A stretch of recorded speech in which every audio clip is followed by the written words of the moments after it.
recording and start streaming. Hey, look at that. We're live. He is live. Live. Hey, everybody. I'm Aaron Campbell. I am the host of this little show and DM for Adventure Hook Dark Sun, Fire, and Sand. With us today, as usual, let's start up there with old Marky Boy. Hi, Marc Andreyko, writer of stuff. I'm Char the Dwarf. And I am Joe Annabi, playing Geza Akos, and I'm sick today, so no booze, just tea. Oh, gonna be boring. I didn't know you were sick. Now I feel Gonna be bad boring. for dunking on you. Yeah, you can dunk. Keep dunking. Oh, that's fine. like a kangaroo baby. That was the mascot for Dunkaroos, right? Was a kangaroo? Yeah. Mm-hmm. Oh man, I just shot it. So I'm the king of jokes, the man whose identity is now a mustache. I'm Joseph Millard, and I play Crocus, a half-giant barbarian. My name is Emelie O'Hara. I'm Desiderata. All right, I'm not going You ready to watch D&D? Woo! And I'm Robert Randle, and I play Marc Andreyko, the Thri-Kreen telepath. And we're about to get back in the retcon machine, Aaron. Is that right? It's not a huge retcon machine. We're gonna jump back just a few minutes to where I was still semi-lucid last time. But before that was we a really do that, fascinating devolution, by the way. man, I had to stop. Like the last few minutes, I was just like, I can't. Watching one of the smartest people I know. Just turn into a blithering idiot. Oh my god. Okay, sorry, but before we get into that, I do have an announcement for anybody watching and for the group here. So I've released my first Halloween t-shirt through my art rep Cadence. So you can go on to my Twitter account, Old Man Campbell, or Instagram, which is Aaron Campbell Arts, and there's links in that to the store where you can buy it. You can purchase it through the 2nd of October, and it's awesome. It's called The Genealogy of Horror, so it kind of gets into like my passion for horror film, especially like early horror film. So really it's like just a little genealogical tree of who I consider to be some of the great, early horror film actors, portraits of them. So lots of fun, bright orange and yellow. Hopefully, I'm pretty sure we're printing it so that it'll glow under black light. Yeah, $35. It's limited edition. Once that closes, that's it. You'll never see it again. So nice collectors. If we do well this year, fingers crossed, then I would like to start doing it every year. Like just do a Halloween offering every year going forward, and perhaps even do like Creepy Christmas.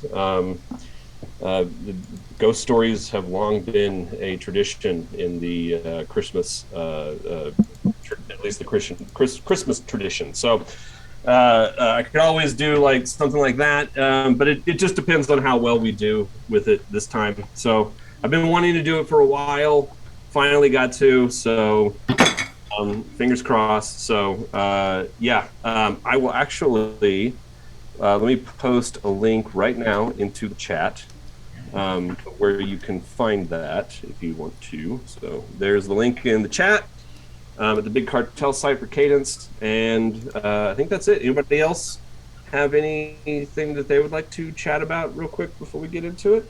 Yeah, there it is. The Genealogy of Horror.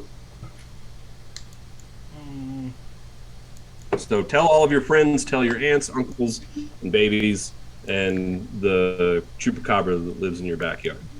Oh, that rascal. He's always gobbling up my goats.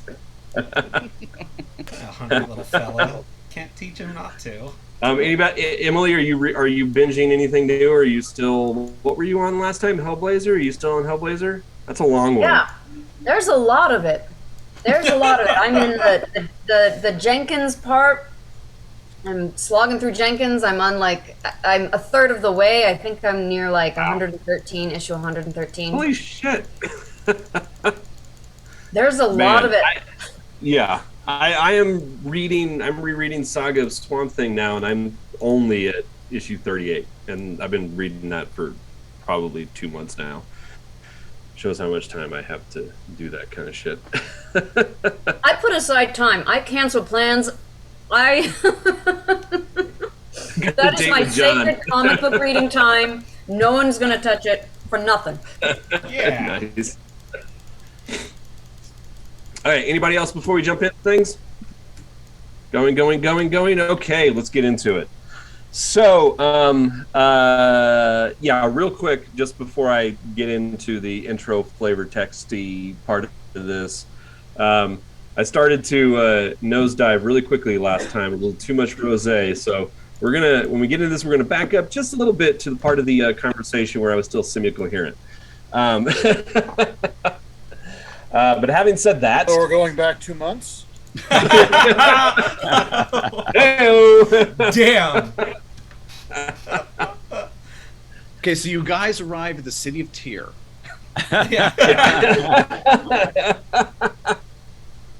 Okay. Some 15 miles southwest of Tyr stands Fort Ianto, home and headquarters of the up-and-coming trading house of the same name.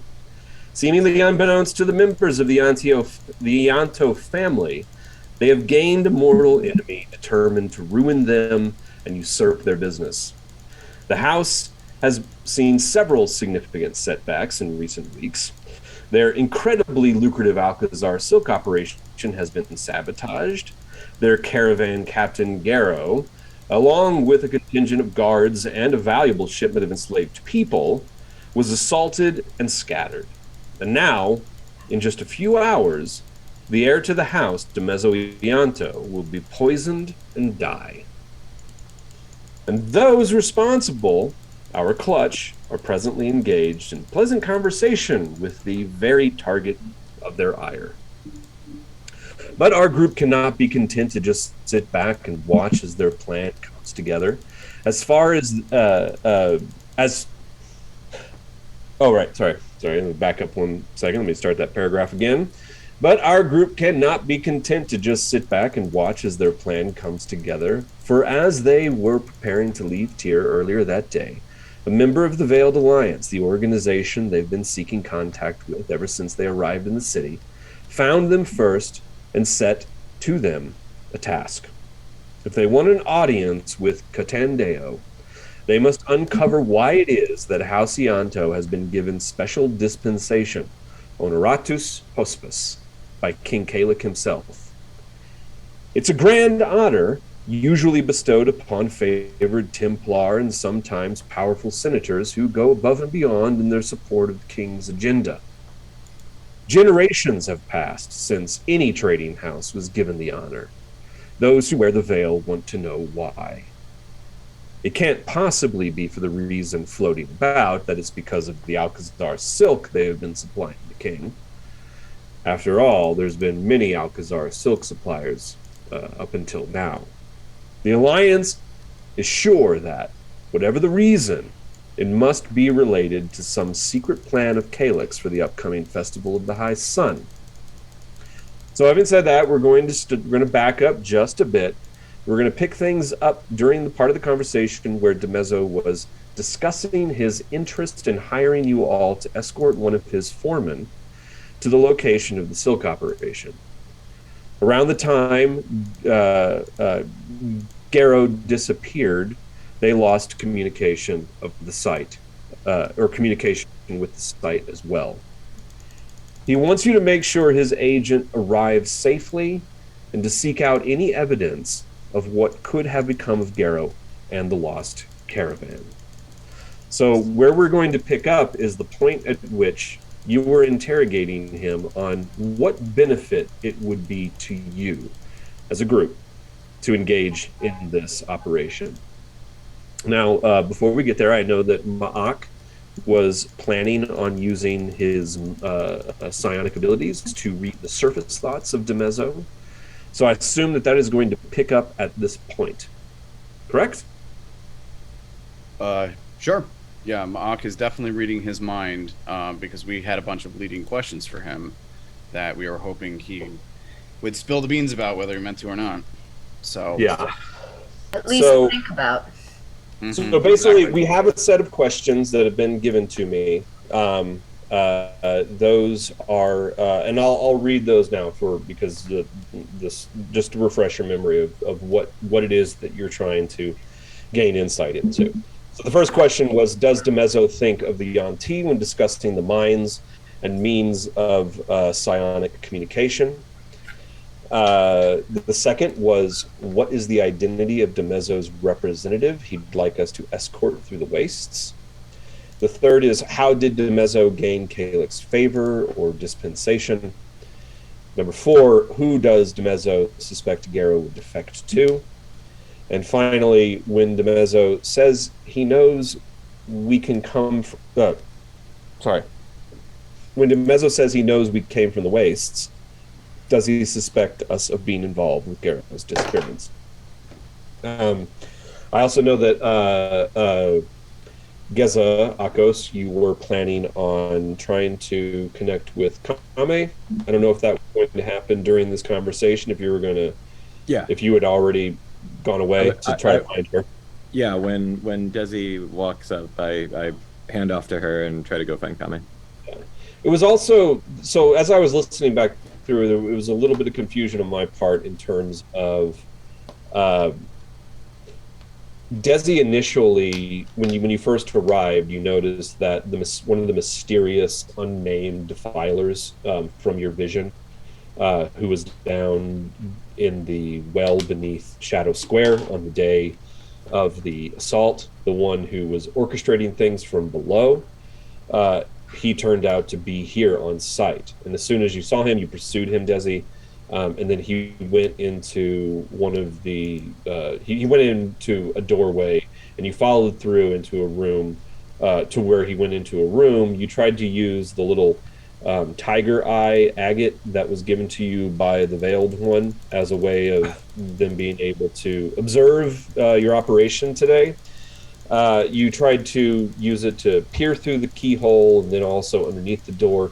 One thing that you overheard him, he was obviously having a conversation magically or perhaps psionically with someone who was not there, and indicated that they obviously know who you are. And this guy said to whoever it was he was talking to, yes, they've arrived. What do you want me to do? I can't quite recall. As I listened through it just, I mean, things were already kind of going downhill at this point. But when you left, do you guys recall like exactly how you left it, or was it just a sense of like, oh shit, they're talking to Demezo now, I need to give this up and go get involved in that conversation? Yeah, I think that's what it was. Yeah. I think she couldn't. So the idea is that perhaps you would return to that situation later. But for the moment, you're just going to let it ride. Correct? Okay. So, having said that, where we pick up, basically, you guys have been inquiring as to what's in this for you guys. At which point, Demezo basically says back to you, "Well, you should know that gaining my favor brings with it certain privileges. Who knows?" I'm sorry, say that again? Would one of those privileges be the favor of the king? Not the king, what do we call him here? Yeah, the king, that's fine. Well, it's the king. You can say the king, you can say the sorcerer king, you can say our lord, you can say the divine one, the great and holy Kalik, whatever. Remember that the sorcerer kings are thought to be semi-divine entities, almost godlike. The closest thing to gods that Athos has. But Demezo says, "Well, it's funny you say that. because perhaps it could. So you know that. Surface thought, you're seeing the arena, and you see the central box where Kalik sits during the games, overlooking the arena. And just to the left of that box and down, there is another box of seats. And there's a quick flash of imagery that goes through DeMezzo's mind, where he sees himself in that box just feet away from the king himself. Having said that, he says, it's probably common knowledge by now that our caravan captain, Garrow, has disappeared. And if he were to return, how could I ever trust him again? Either he has betrayed House Ianto, or he was too weak to safeguard Ianto's interests. Either way, he is not fit to command my caravans any longer. This means that the position of caravan captain has become open. If you do this job and you do it well, I might just consider you, or perhaps all of you, for the position. You see, I've heard recently that other trading houses have taken to using adventuring groups, much like yourself,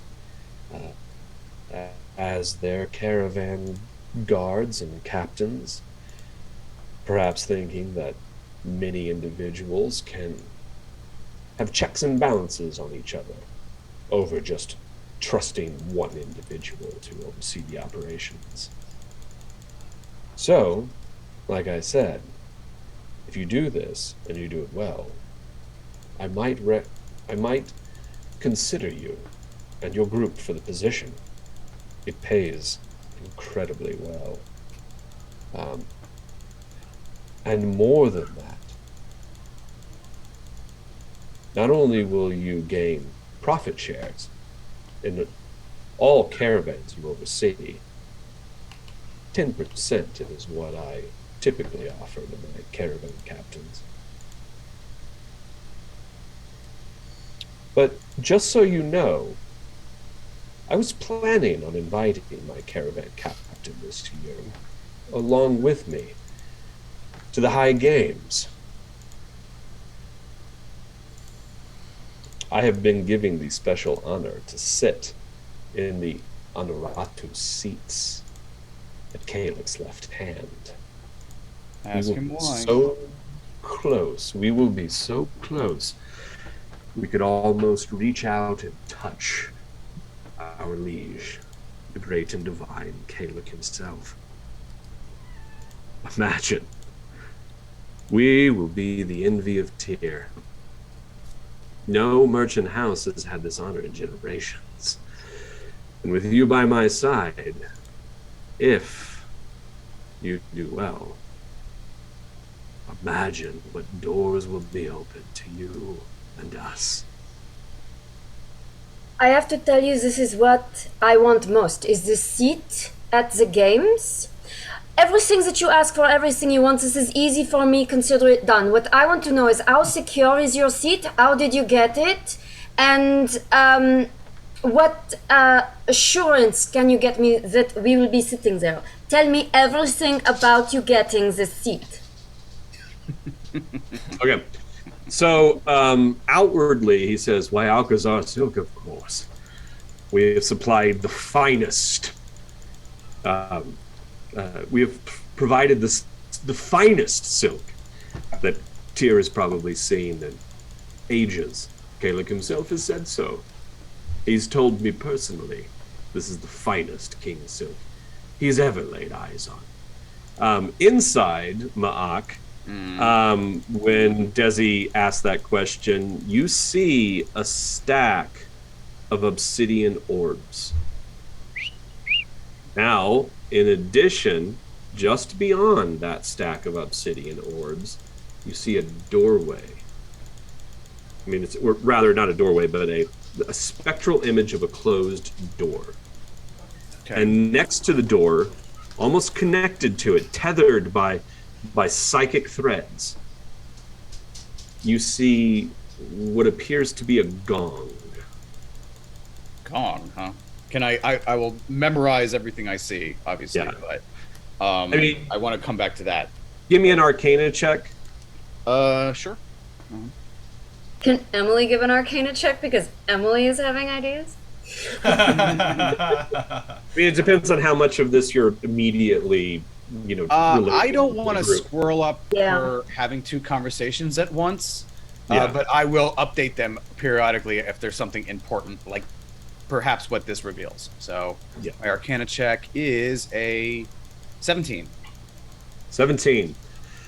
So, much like the way that your ability functions, you get a sense that doorway leads into deeper thoughts, but it is alarmed somehow. Like there's some psionic alarm surrounding this particular thought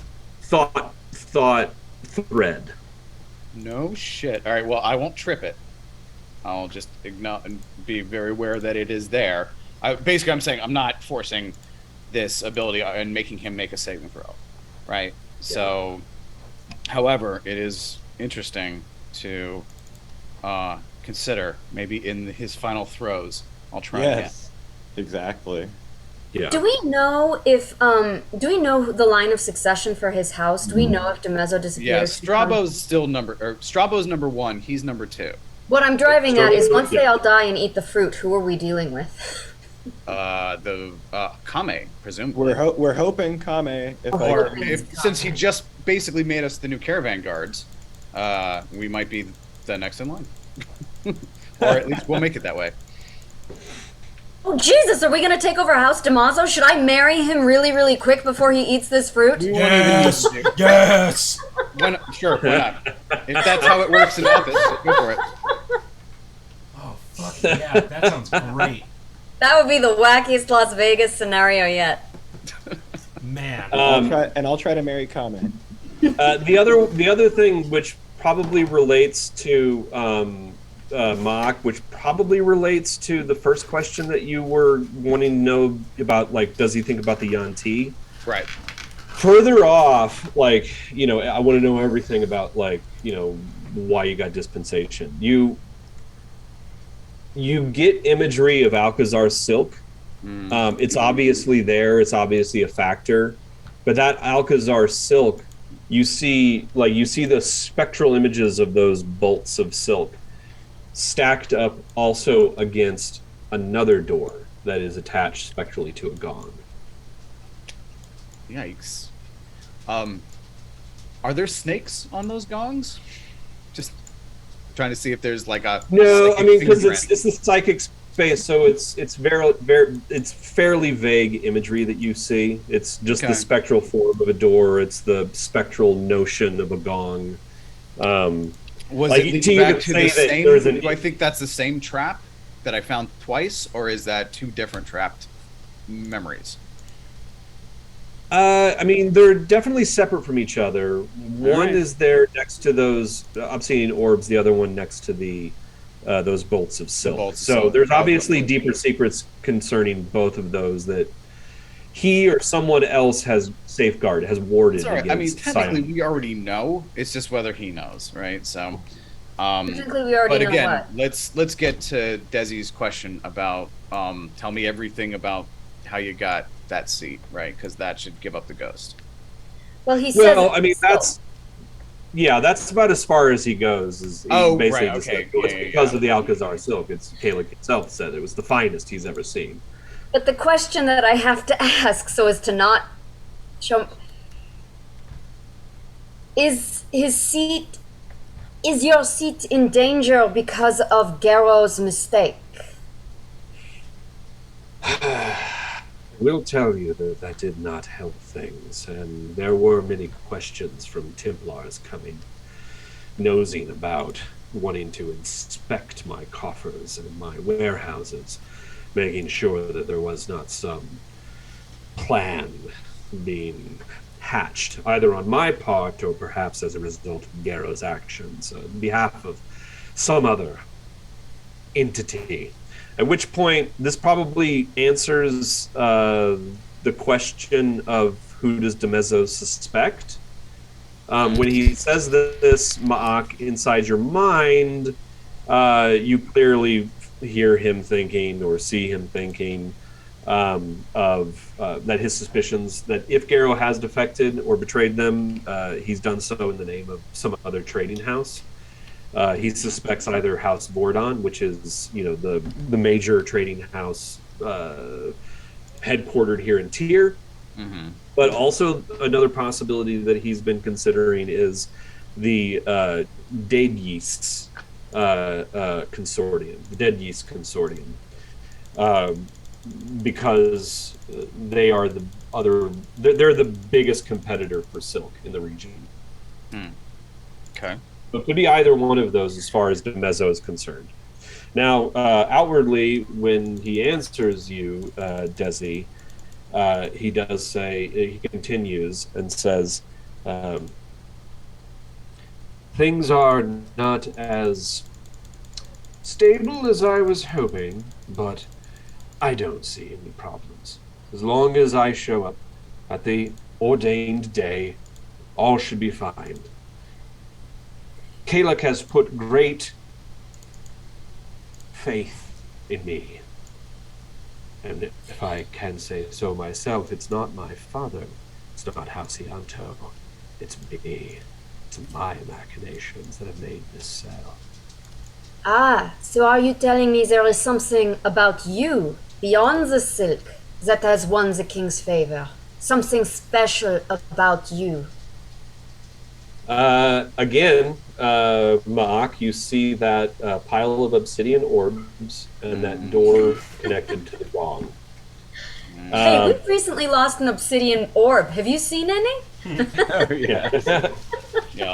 He says, I'm the one that's been orchestrating all of Halcyanto's efforts to elevate itself above its lowly station that it has found itself in for so long. My father has done what he can, but he is aging and is at a point now where he just no longer has the faculties to do what needs to be done. But I do. I'm the only one that does. What are your faculties? I have connections. I know things. I know people. I've made deals with certain individuals that have allowed for us to service Kalek in a way that is particularly beneficial to him and his clues there? Once again, it's just those obsidian orbs and that door. It's the gong show over here.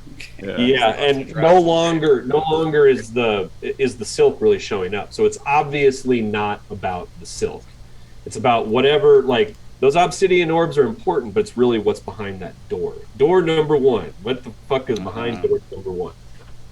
Is it, are you psionic? Do you have psionicists? Oh, I have a wild talent like most, but no, I'm not a psionicist. But the makeup of my staff, let's just call that proprietary. Perhaps, if, like I said, if you serve me well, you gain my favor, there's always room to grow. I'm telling you, 'tis done. Foregone conclusion.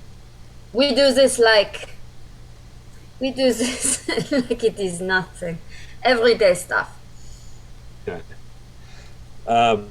He doesn't have much else to say to that. He was like, unless you have any other questions for me, I think we can probably begin to enjoy our evening. What about that guide? Yeah, I would say, the person you want us to take into the wastes? Who is this person? This contact? Is he here? Can we meet him or her or them? Oh yes, of course. I'll introduce you to Gorain Souza later. Now, when he says Gorain Souza, what's that? Sorry, did that ring any bells? No. This is a name you've never heard of before. All right. But inside your mind, you see the image of the spectral image of an elf. In your mind. Balrain Souza? Gaurain. So just so you know, it's Gourain Souza, Suza. Like the great marching band composer. Oh yeah. Sure. Souza, come on. I know. Man loved brass. And then Don Philip Sousa. the one last thing was when he mentioned that he knows we come from the wastes. Did he have any suspicions in that thought? Oh yeah, I would say something like, "Oh, we can get this done in no time. It's nothing for us. We are rough and tumble. We are sturdy. We are desert traversing people." Yeah, when you bring that up, he says, well, it's one of the things that drew me to you. There's, for a small group of adventurers to come out of the waste with no connections, as far as I can tell, outside of the minor connection your dwarf has to, I believe, the fire exarchs. What is my intel is what my intel has told me. Beyond that, to come into town and to already establish yourself as well as you have, so quickly, without any real connections, well, these are some people worth looking at. I would like to see what you're capable of. So, inside Ma'ak, no. He doesn't suspect you of having anything to do with Garrow. It's too coincidental. Yeah, imagine that. And but Hollywood writing doesn't have personality. Yeah, he is desperately curious about the group of you. He wants to know. Clue why? What he wants to know more than anything? He wants to know why you're so good at what you do. And he wants to know how he can take advantage of that. Does he suspect anything? Like, is he trying to confirm a suspicion, for instance? Oh, I mean, like, he's eternally suspicious. I mean, everything is couched in suspicion. Like, that if you choose to play along with him and go along with this whole scheme that he's got, outside of the poisoning, which is neither here nor there at this point, you know that he is going to be incredibly diligent about minding his P's and Q's when it comes to you guys. All right, fair enough. Oh, so he suspects that we're smarter, faster, funnier than him. Maybe. I don't know if no. That's the other thing. Like, you get a sense that like DeMezzo's main flaw is he thinks that no one can get one over on him. Like he just thinks he's so he's just setting us up for something, right? Yeah. Okay. I mean, well, yeah, let's let him think that. Yeah. But he definitely thinks he's the smartest person in the room. Good. He's a narcissist. He's very much a Trump type. So in that regard. Now you got Ma'ak here, and he's playing dumb. Yeah. The difference is you think that he might just be as smart as he thinks he is. Maybe not as smart as he thinks he is, but definitely learned a thing or a force two. to be reckoned with. Yeah. No. We're not letting our guard down yet. Not for a long shot. But I mean, at this point, I think it's good for us to take his suggestions, and if anything, let him think we're going to be everything he wants us to be. Get him to introduce us to everybody who's important here, as like we're now trustworthy people, right? Yeah. The more we can do before he eats that fruit, the better, right? Especially if we suddenly get ourselves established as like, security or caravan guards or whatever, ultimately Garrow's shoes were filling, right? Yeah. So that when the time comes, we weren't suspected. If anything, we're just we're here to help out when chaos inevitably erupts, right? Yeah. Well, and at this point he says to you, but enough shop talk, so to speak. Why don't we enjoy our evening? Tonight will be a very special night. At this point he says, please, my home is your home today. Anywhere that a door remains open, you may enter. And there will be delights of all kind on offer this evening. If you would like to begin, there is a holes court.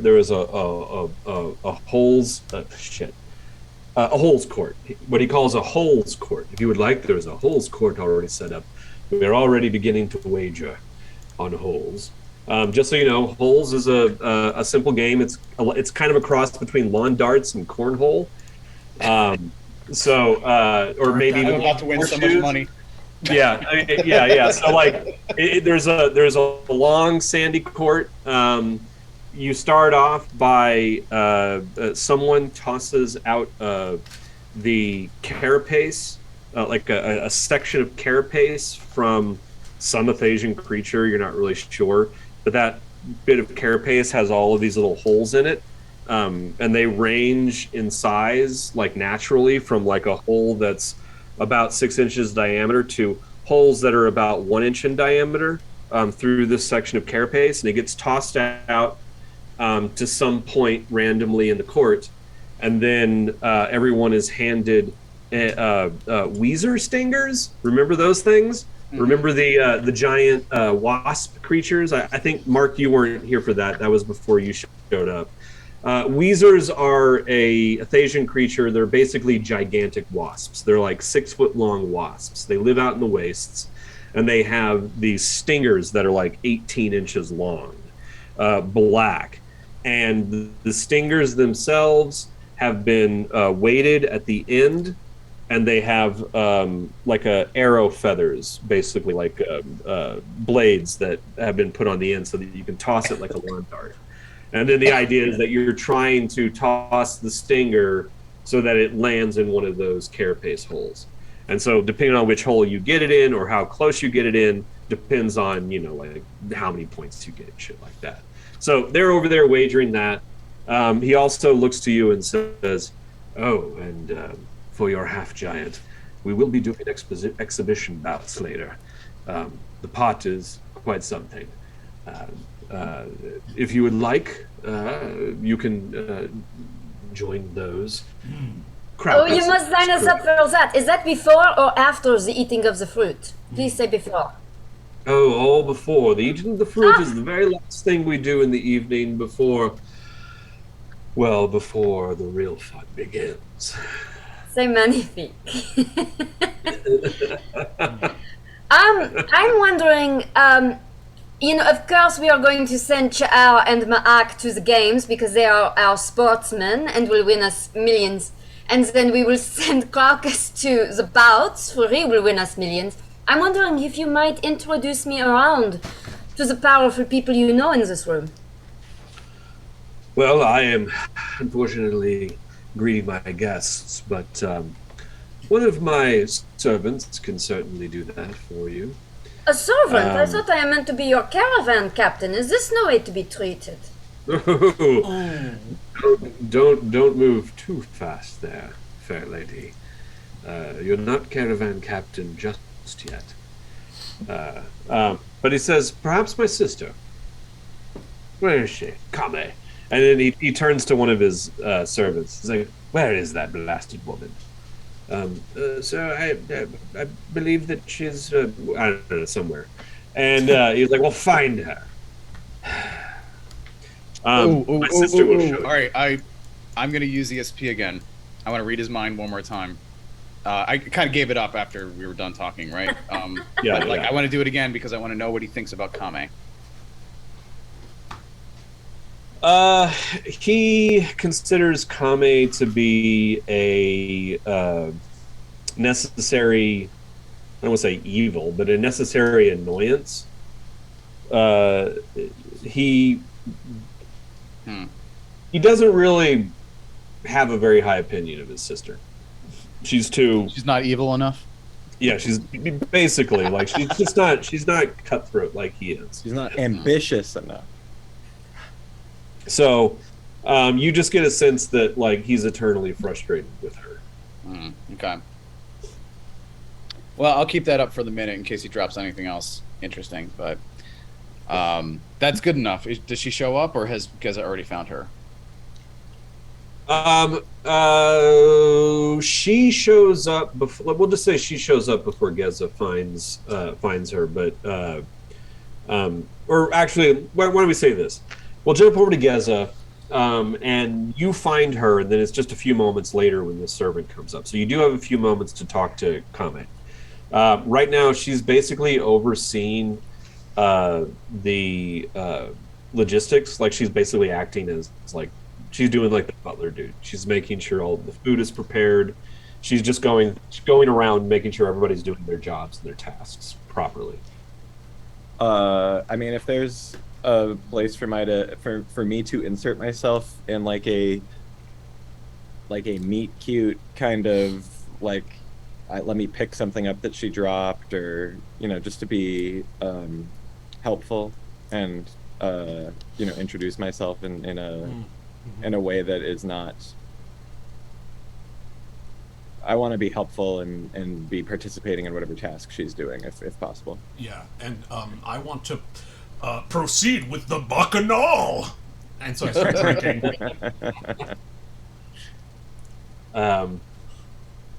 Okay, well, before we get back to the bacchanal of it all, let me open up D&D Beyond real quick.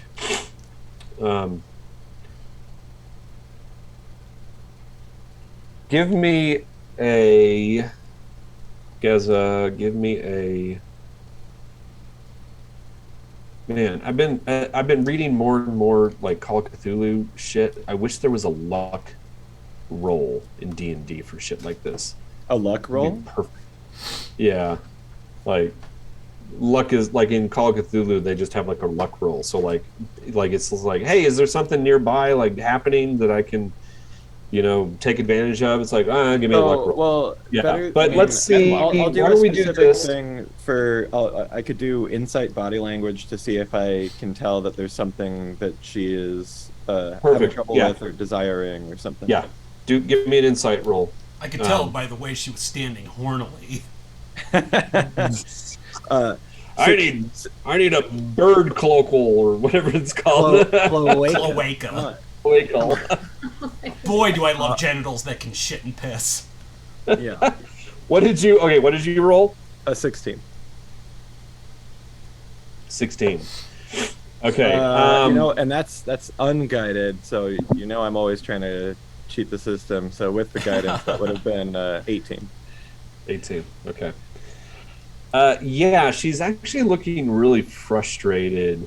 She keeps yelling at servants because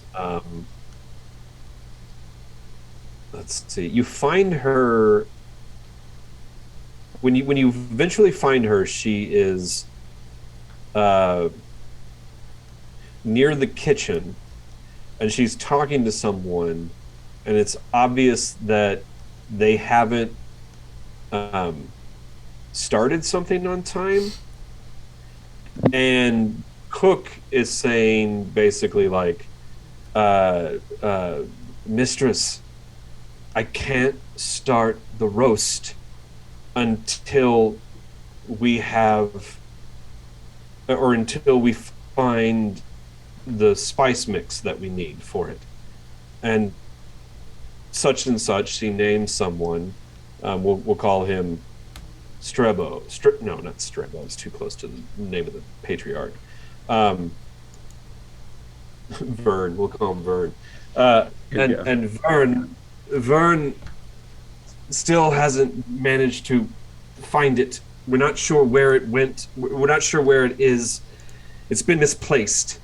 And you can tell that she's like just really, really frustrated at this point.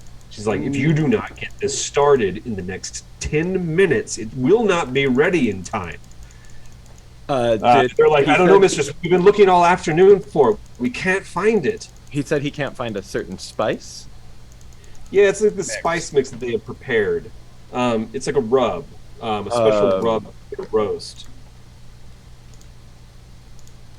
Yeah, I'll and he says, we've been looking in the store. We know that we had it prepared last week. It's been down there, but we can't find it now. There's too much. After that shipment that came in last week, everything is out of sorts. She's like, well, you need to tear that place upside down then. We have. I'm sorry, I don't know what we can do. What else we can do? We've looked high and low. Geza will just walk over and be like, I'm sorry to interject here, but I hear that you're unable to spice your food properly, and that's actually a simple bit of magic that maybe I could help with. I would like to eat delicious food, and if you tell me what the spice mix was, I can flavor a cubic foot of any material to taste like whatever you'd like it to, and then you can spread that across whatever you're making.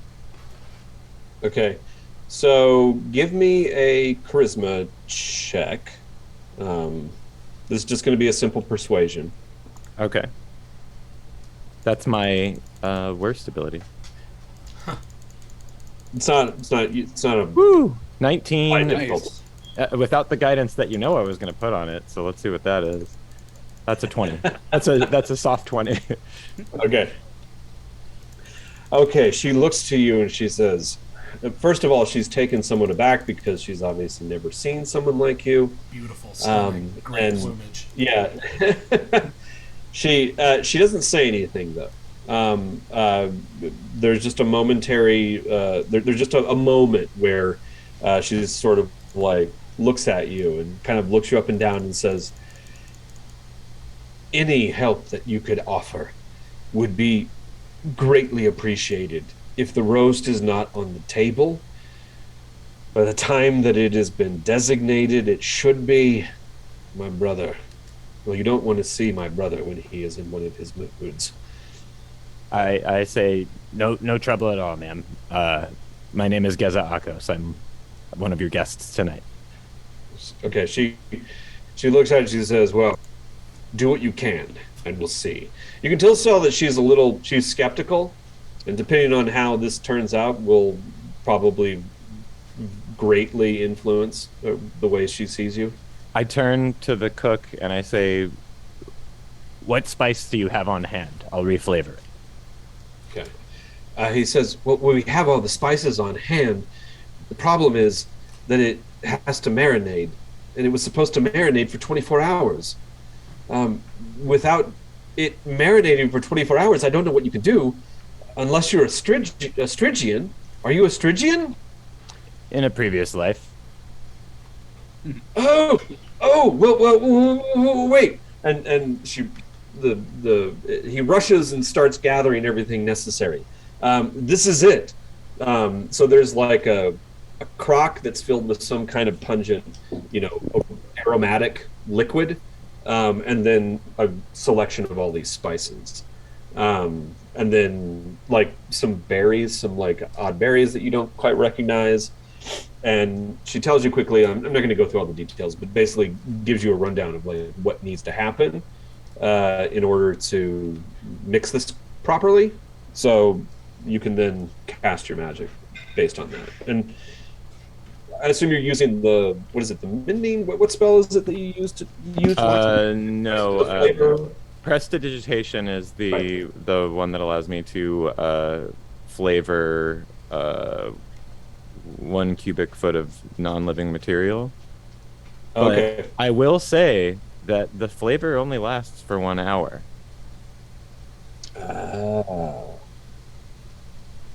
Unless there's a Strigil ability that's like found elsewhere. Maybe the Strigils normally flavor the food right before you eat it or something. Okay, so the cook looks to you and says, I know workaround for this. Just we need to make sure that we baste the meat periodically over the next 3 hours. So I know that it won't last. I've worked with Stygians before. So you need to baste, and you'll need to return each hour and continue to use your Stygian knowledge to make sure that it is ready by the time the host is preparing to eat. Of course. So basically the idea is, you're just gonna have to cast it several times in order for it to work. Well, and I'm wondering also, like, if I'm changing the properties of an object and then that object is like you sprinkle the spice onto a meat and then you char that meat, does the property shift from the herb into the meat in a more permanent way? Like, does it have transitive properties, or does the transitive property also fade? That's a very good question. Like, it's I imagine that the transitive property would fade, and it would probably begin to fade after an hour, but it might last a little bit longer. So, meaning, like, if you continue to cast it, like, you'll maintain that transitive property over time. Yeah. So we'll just assume. Well, I can cast it infinitely. So yeah, because it's a cantrip. Yeah. Yeah. That'll be fine. And we could even basically say that, the Stygian version of prestidigitation does allow for that transitive property to persist so long as you continue to cast. Like, if you were only to cast once, it would fade probably within the next 15 to 30 minutes after the effect ends. And then as long as you keep keep casting, 15 later, yeah. Okay, so once you do that and Kame sees it, she's like, you can definitely see a shift in her in how she perceives you, and she starts to warm up, and she's like, thank you so much. You don't even understand, like, how much you've saved our ass today with this. My brother is a tyrant when it comes to these sorts of things. Have you met? I assume you've met DeMezzo. I did. I Okay. spoke with him. I spoke with him only moments ago. He was actually excited to meet us. He'd heard of my group before we came. So I experienced no tyranny just yet. Hopefully we can avoid that altogether. Well, you're guests, I assume, so he obviously has invited you for a reason. But I'm sorry, I haven't properly introduced myself. I'm Kame Yanto. I'm DeMezzo's sister, obviously. Welcome. And again, thank you so much for your help. It certainly wasn't necessary. But I hope you have a pleasant evening. You as well, Kame. It's a pleasure to meet you. And what's good for you, our host, is good for us all. At which point a servant approaches and tells Kame that DeMezzo would like to see her. Okay. And she turns to you and says, "Oh, I'm sorry. I have to go. I have to go see what my brother wants." Of course. She starts to walk away quickly. You can tell she's Body incredibly language, her. She's flustered. terrified. Well, you can tell. You can definitely give me an insight check. I'll do that. So that's a 26 without guidance. Okay. Nice. That is plenty. You don't need to do more. Tell as soon as that servant walks up and says that DeMezzo wants to see her, she starts to, like, she flushes and starts to sweat a little bit, and you can definitely see that, like, she starts to visibly become anxious.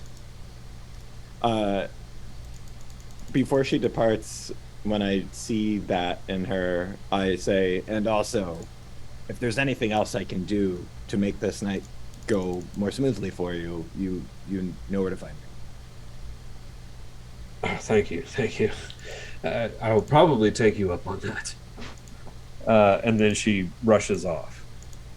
A few moments later, on the other side where you guys are, you can see Kame approaching. So I haven't really described Kame. She definitely bears the family resemblance. There's that sort of aquiline features, similar to Demezzo. And she is a fairly striking beauty, just like Demezzo is a strikingly handsome man. And she has long dark hair. Her clothing is much more modest than Demezzo. She's dressed well, but like I said, modestly. She's obviously appears much more down to earth than Demezzo does. As she approaches, everyone give me insight checks who are over there with Demezzo. Am I still with Mezzo? Who said that? I think Joseph did. I think you were Yeah, in you- the same room you are. just drinking. Yeah. Okay. Well, I mean, unless you want to wait, I would say that you probably wandered off and grabbed the first, like found the first person who has tankards of broy that I you would could have find. taken. I would have taken the tray. Yeah. So you're just like you're drinking little like thimblefuls of broy. Yeah, just little shooters. Right. Yum yum yum. Like, these cups are hilarious.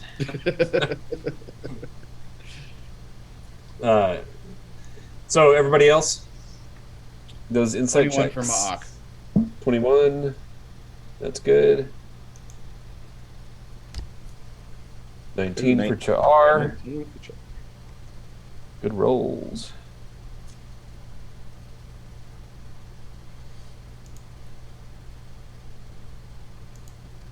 Did we I get clicked my roll about a half an hour ago, and I'm still waiting for it to load. It's going to be a really good one. Oh, there it goes. Hold on. The animation has gummed up the works. Ah, It's- man. You've turned that off? That's crazy.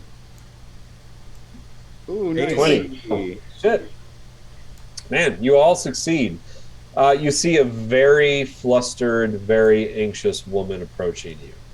And as she gets closer,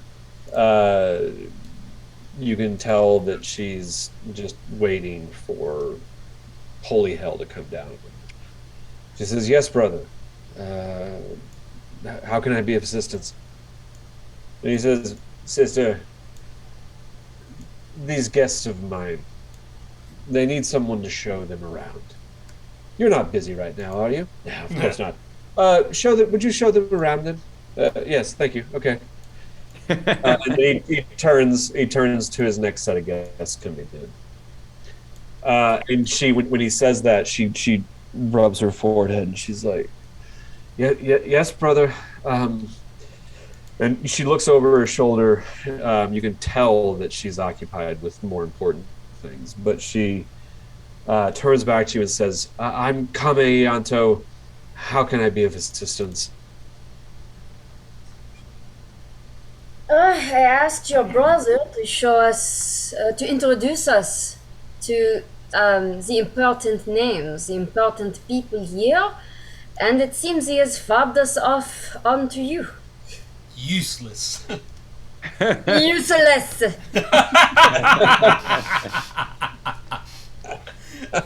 What a fuck. She says, yes, come along. My brother is obviously very busy tonight. He has a lot of guests to greet, entertain. Certainly. Are you alright? Who You would you seem like a to bit meet? flustered. Is there anything I can do for you right now? Well, I Perhaps a glass of wine. she like basically she says like, don't worry. I'm here I'm here at your service. Let me introduce you to some individuals. And she starts to walk around, and she looks over, and she says, "Here are some interesting individuals. Perhaps you would like to meet them." She says, "If you look, that is Senator Macron. Sorry, Macron. It's not the fucking king of fucking, or the president of France. Marconi. He's gonna say. He says that's Senator Italian. Marconi. President of Yeah. Italy. Marconi. Yeah, Marconi. Anyway, it's Marconi. It's like that is Senator Marconi. Senator Marconi actually has a lot of connections with people from the Outlands.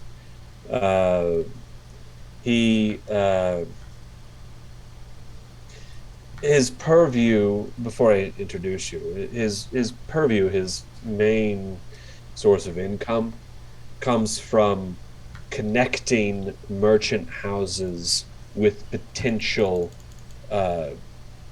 we could just say, new sources for their goods. As you know, in the 7 cities, senators themselves are not allowed to engage in the merchant trade. Most of their business is through agricultural and land holdings, but some of them do act as go-betweens. Marconi is one of those go-betweens.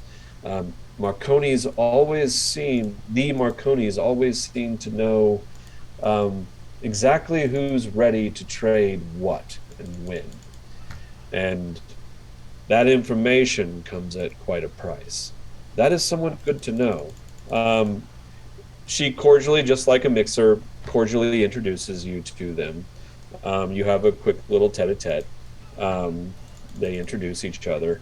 I am keeping an eye out for Geza because I know that he's the most charming and trustworthy of us all, and I don't know they've already met. So I'm looking for the opportunity to fold Geza in and hand her off to him, just like he handed Demezo. Okay. Yeah. Well, I mean, unless Geza, are you staying near the kitchen, or are you coming back out? I'm going to only come back to the kitchen as much as As needed. As you need. yeah. As So much then as you do I- come back outside. Do you come back outside then? Yeah, I'll be rejoining the party. And just Okay. for the record, Geza is not the most charming. Geza That is Crocus. visually Crocus the Charming Giant is his name. people like to look at me, but I'm more of an oddity. They prefer to look at me. Yeah, exactly. But that stands more in the way of me actually charming anyone. My persuasion is not good. Okay. Well, you can rejoin the group, and now you can see that they're basically being shown around by Kame. When I mean, you and come honestly, we back. still have Meta Concert up, so I could be like, "Hey, Geza, get over here. We just Yeah. met Kame." You know, I mean, Like, Oh yeah. And I'd be like, oh yeah. I think probably the better way of than me just kind of trying to randomly make up some fucking important people. It better not be random. is I'm hitting you- up this Senator Marconi some point or other. well, that one's a good one, Senator Marconi. But elsewhere, otherwise, tell me the kind of people that you're introduced to. A lot of people. Tell me the kind of people you would be interested in meeting, so that we can weed out the chaff. honestly, what's more important is that we get introduced to the household staff, Okay. like And the the guards guy and the that we're cooks supposed to, and the people who will be like, "Hey, they belong here," right? That kind of thing. That Also- would be definitely the most socially helpful. I'm going to be interested in things like fences and Well, I like mean, any that- sort of kind of underworld connection that shows up. Like anybody who has their hands in dark magic or anything that is like illicit. Okay. I mean, that's just Desi. But most importantly is the guy that we're supposed to be escorting in the desert. Right. Oh, okay. Do you well, okay, so you get introduced to like several people. Desi, give me insight checks, because if you're looking for clandestine type people, it's obviously not going to be on the outside. It's going to be something that you would have to intuit. I mean, here's the other thing, Desi, when you're having this conversation with her. She's not going to question anything you tell her DeMezzo told you, right? She's going to go along with it. So if you say DeMezzo made us the new caravan guards to replace Garrow, and then he croaks it, what do you think she's going to believe? Right? Even That's if you say DeMezzo is making us, that's not even a lie. That's true. Well, he Yeah. said he had to earn it or whatever bullshit. Yeah, that was Right. technicality. He's Well, making you could also say DeMezzo is positioning us to be his new caravan guard. Well, Right. right. And what's important is that the rest of the household staff knows that, so that when we're not just some strangers. We're the new guys. We're employees just like you. Yeah. Right, so I could say DeMezzo is positioning us to be the new caravan guard. Introduce me so it's not awkward when we're the ones who appear in the box. Exactly. Right. But also, I would say, I was told there are some people who work through rather darker networks. If you could point them out to me, I would consider it a kindness.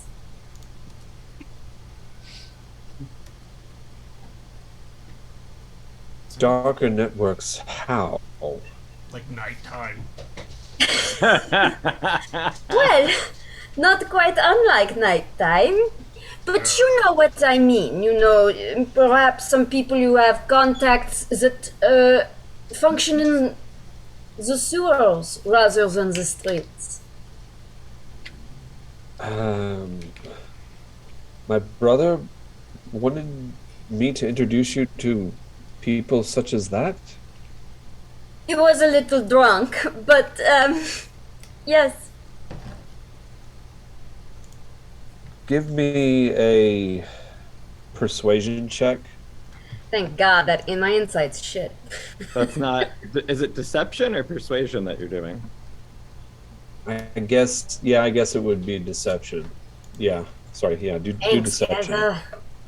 I'm here for that. Hold on, the dice is bouncing very slowly. Stop it on a 20. I Hey, got there a you go. 24. 24 works. Hey yo. She says, "Well, I suppose if you are to become, did you throw out the caravan captain Yeah. thing?" Mhm. She says, "I suppose if you're to become the caravan captain, I guess it makes sense for me to introduce you to some of our deeper connections. Though some of those types are a little beneath the station of an event like this, so they're not here.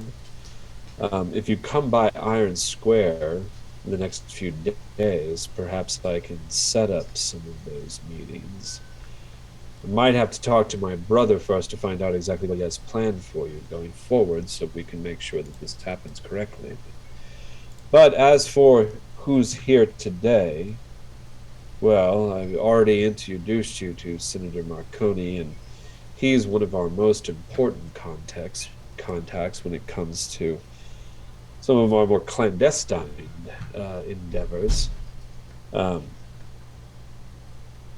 Outside of that, have you met Gaurain?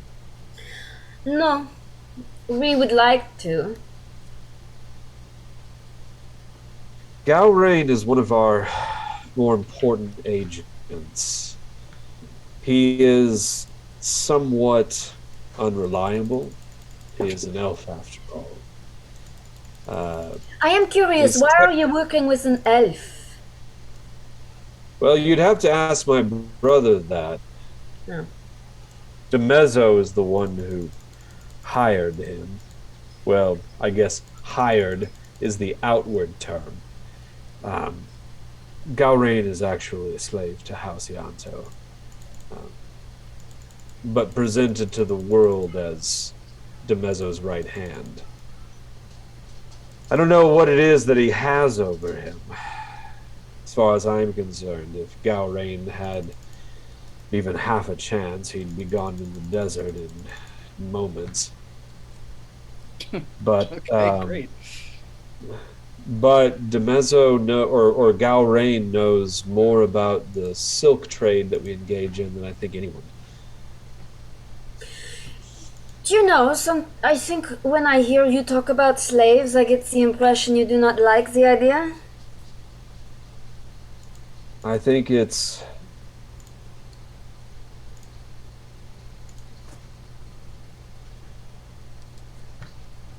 not my place to say. Ah, they no more. Where's Geza at this point? Geza has arrived back with the group. Oh, I would like to introduce you to my right-hand man. This is Geza Akos. He is an accomplished art collector and what else, Geza? Shit, what do I say? She says, we've already had the pleasure of meeting, but I'm afraid I had not asked your name before. I'm so sorry, Geza Akos. I guess it is a pleasure to formally meet you. Not a problem, Miss Kame. Yeah, lovely to see you again. And what are we doing? Party? Is it drinks time? What are we doing? I grab another platter of drinks from someone and start sloshing those. I'll grab one too. No. These are mine.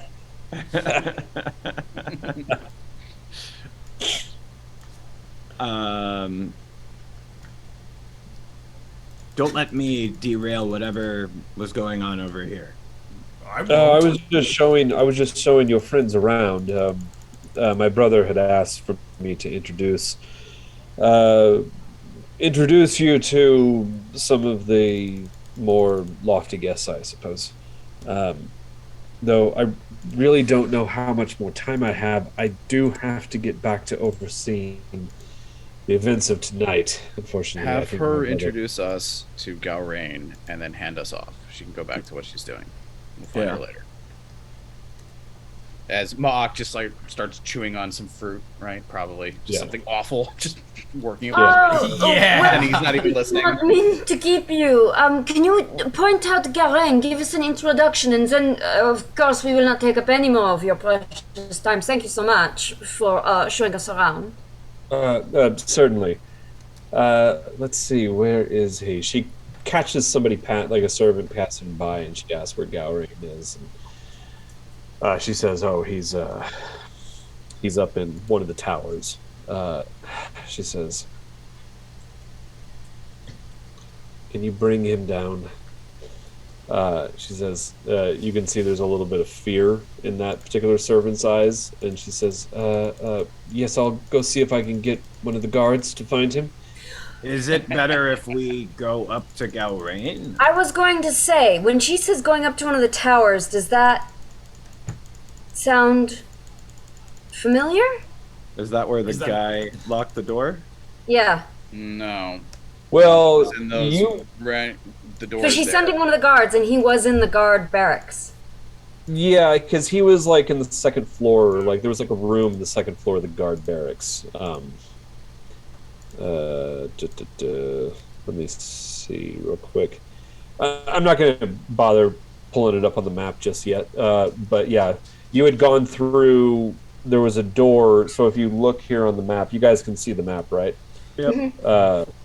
So there was a door here, and you went through that door. And as you did so, you heard a door slam upstairs, I believe. And so you went up these stairs. And from there, you basically followed him out into an upstairs hallway and then found him through a door that he had entered into on the second floor. Yeah, so I mean, Geza is always looking to ease the tension anyway, but also wants to have access to other places. So he does say, if it's easier, we can just accompany you to the tower. I don't want to put anybody out. Or should you follow her, and I will take Cha'ar or Ma'ak, and Crocus can stay and win the games. We can, It's fine. what do you think? This is fine. I made my introduction. Kame says you're welcome to. The fortress is open to all today. Any door that is not locked or closed, you're free to pass through. Locked or closed is two very different things. She basically says if the door is open, you're free to pass through. And tells you, the servant tells you which tower it is. It's the northwest tower that he's on. So you can head there if you would like. Sure. Let's go together. Yeah. And you can tell that the servant is like happy not to have to actually go confront Galrain. Do I read this person's mind, or is it not worth it, guys? I don't have unlimited psi points or anything. I don't think it's worth it. This guy is just gonna. Yeah, we're gonna meet the guy. Yeah. Okay. Are you all, and you're all going? Is Crocus staying behind to engage in some games? Yes, Crocus wishes to drink and game. Yeah, I mean, I'm sure Crocus will be back in no time, certainly. I grab the nearest drunk person, and I pick them up, and then I drink, and I'm like, yes, now you! I'm going to start creating a very, very good scene that will work for everybody. The weirdest mass murder of all time. Crocus makes everyone present outdrink him. Yes, you drink now! Drink! Is it advantageous for us all to go? Is it advantageous, or should we have somebody still here and work Kame and watch Demezzo? I don't know what more I can do with Kame for now. I just made myself a trusted face, and I'm going to make the food good. Okay. And then I'm going to, when place settings are decided, when it's shown where people are going to sit, I want to make sure that I'm within 10 feet of her. If I can be seated right next to her, I will be. That's the extent of my plan for trying to help her. Okay, why don't we take a quick break, quick 5-10 minute, and we will reconvene with the encounter with Galrain. All right. All right. We'll be right back.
All right. And we're back.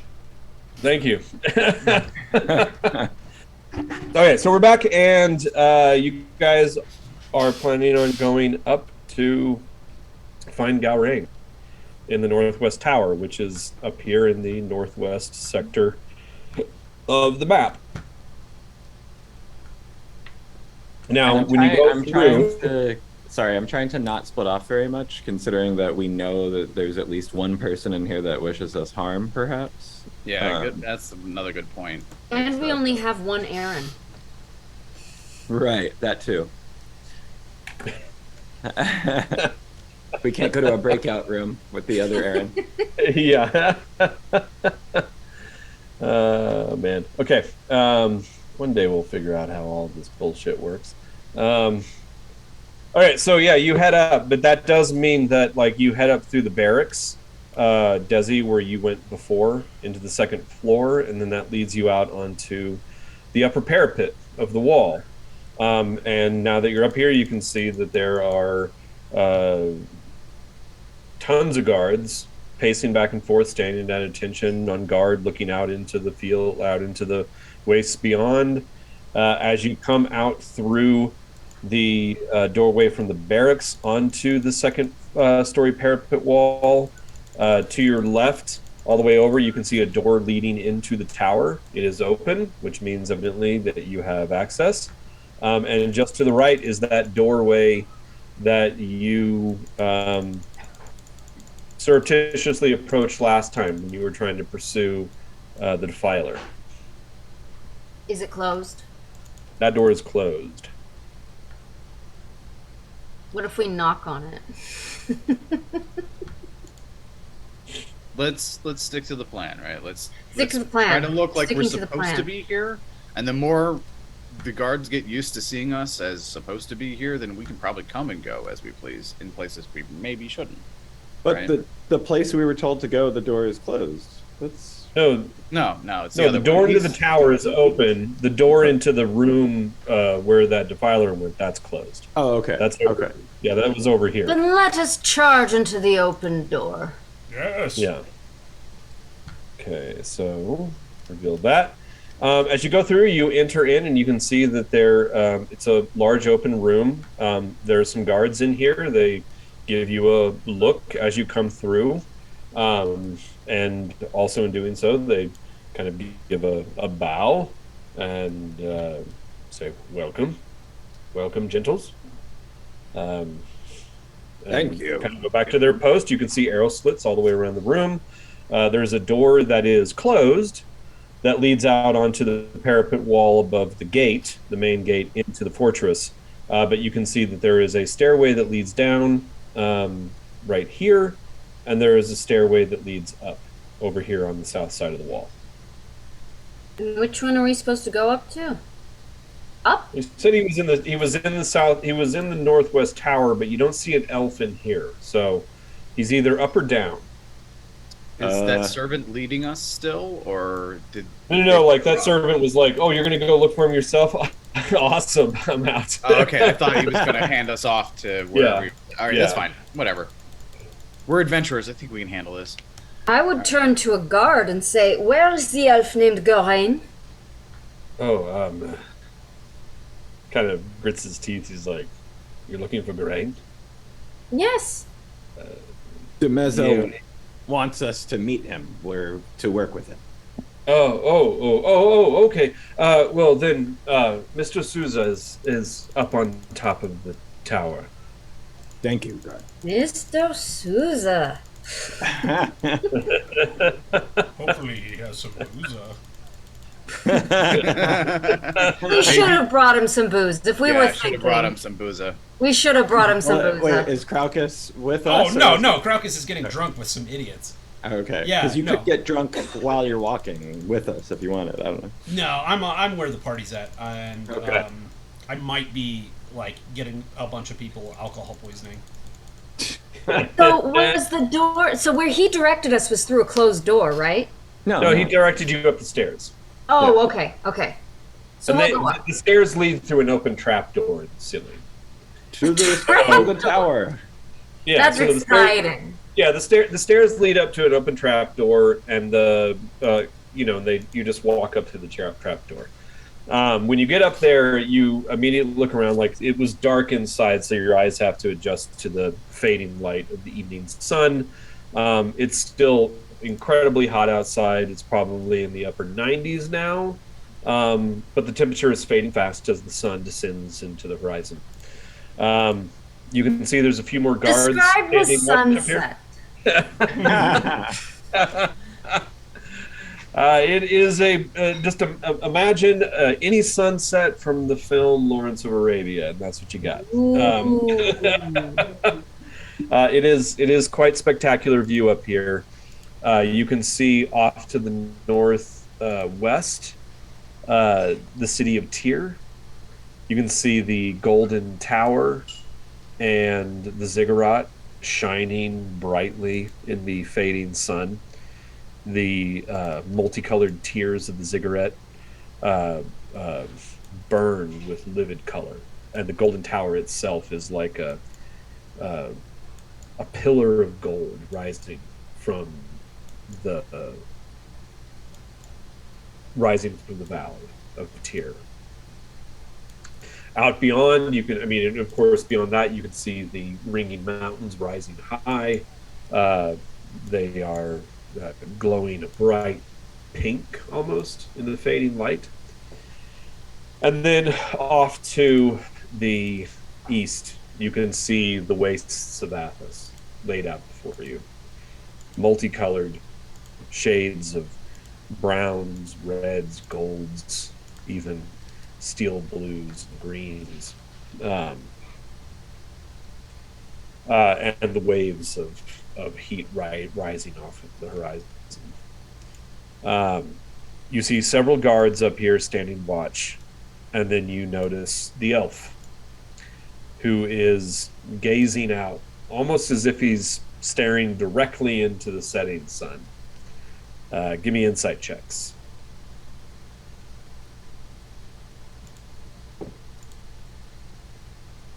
Everybody but Crocus. Yeah. Crocus. 23 for me. Okay. Only an 11 for Marc. Okay. Oh, I'm busy staring at the sunset. It's a 6 for me. Okay. And a 12 for Char.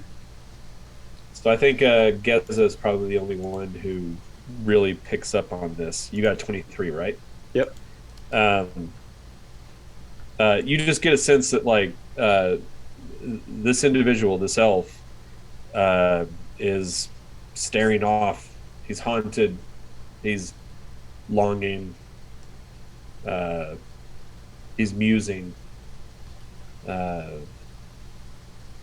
You get a sense that deep inside him burns the elven desire to run through the desert, to be free.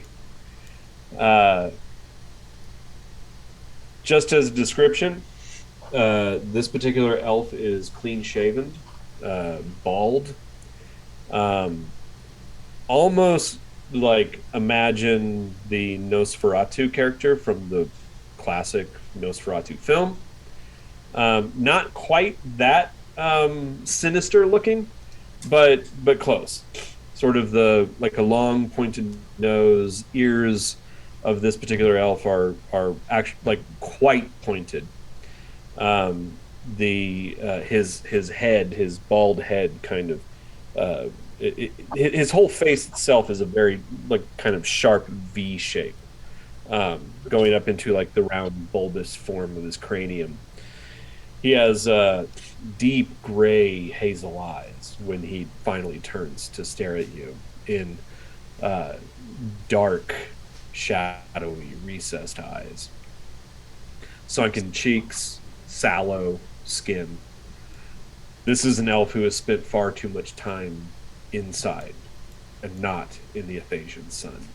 So as you find him here basking in the evening glow, you get this sense that it's a rare treat for him.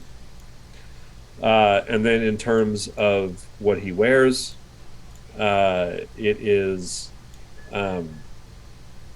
sort of standard of what you would expect from an elf. leather breeches that end just below the knee,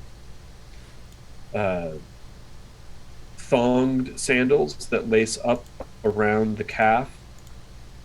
He has a big broad belt with sort of a loincloth kind of drape around his waist. Several belt pouches. There is an obsidian short sword at his side and a dagger on the other.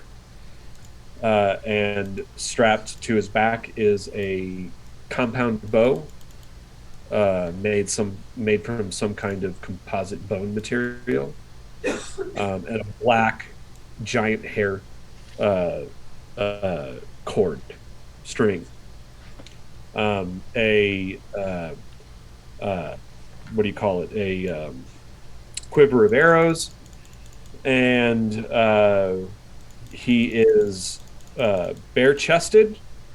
He has leather bracers around his wrists and around his biceps, and the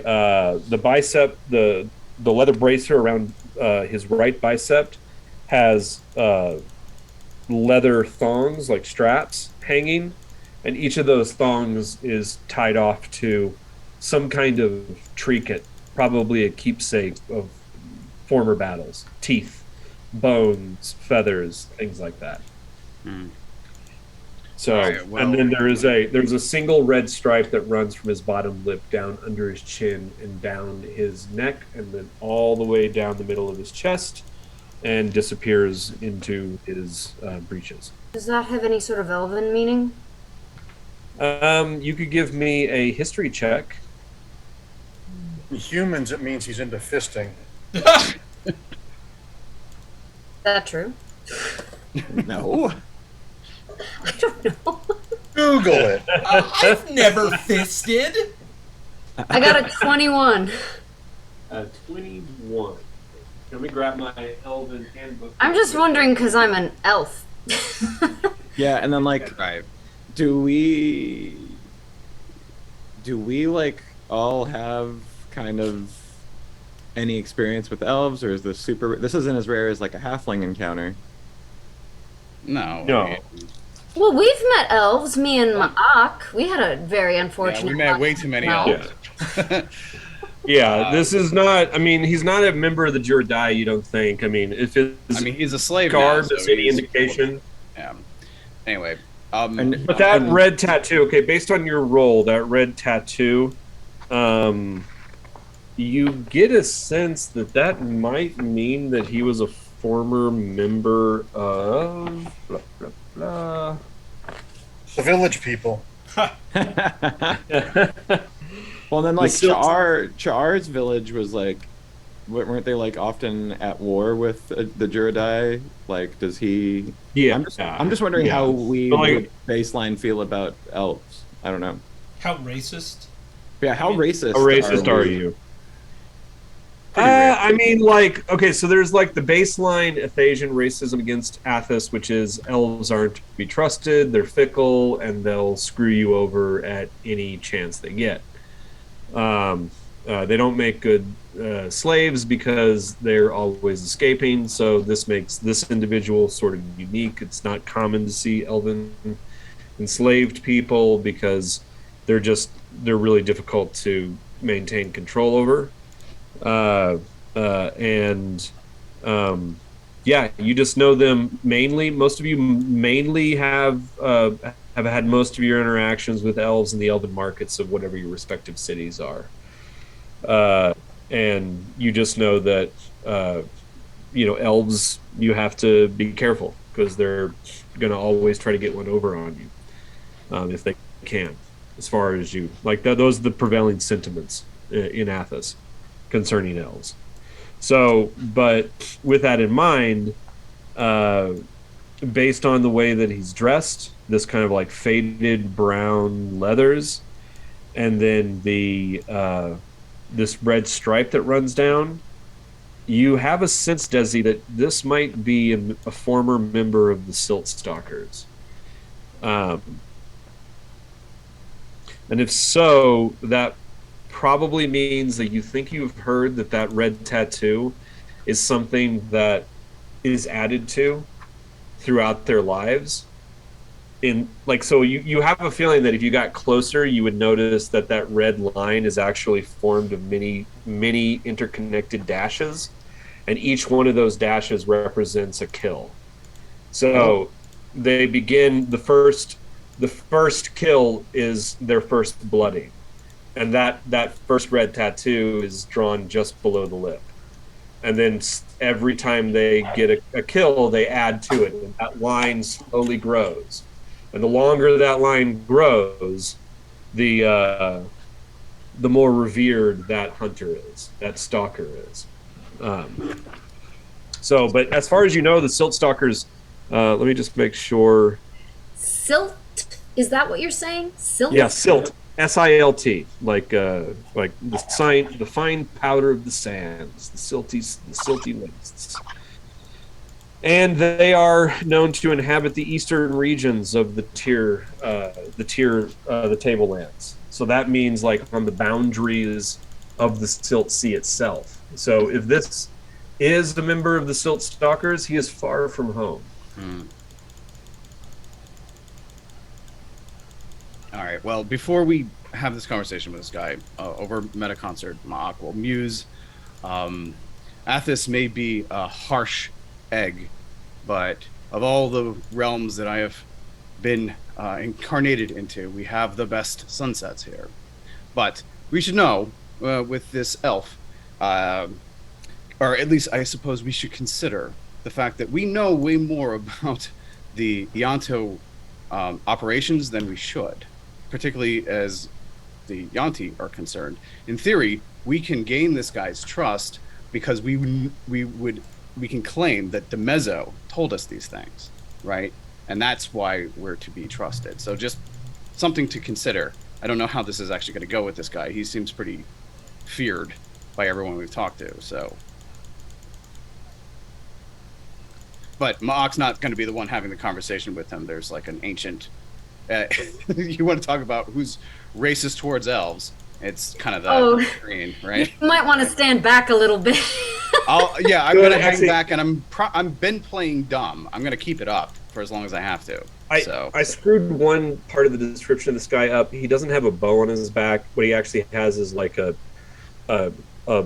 linked chain of that consists of obsidian spikes, and if unraveled, it would probably be about 6 feet long. This chain, and it terminates in like a cluster of obsidian spikes. It's a pretty nasty looking weapon. Spikes. It's like a spike chain, basically. Yeah, or spike chain. Yeah. Yeah. Lovely. So I guess I'll just say out loud to him, like, "It's a beautiful sunset, isn't it?" To announce ourselves. He momentarily glances over at you and goes, Then looks back out into the sunset. DeMezzo would have us working with you, so we thought we should introduce ourselves. And introduce yourself.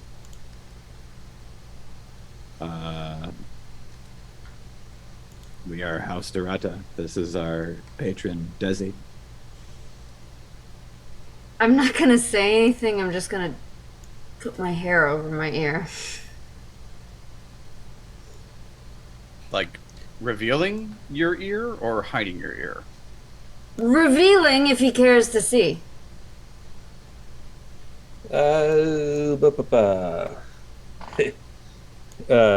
He looks at your ear, and he looks you up and down, and he goes, Rude.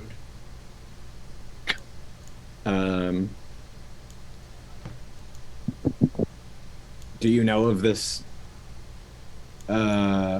fact-finding mission DeMezzo has in mind for you to go on?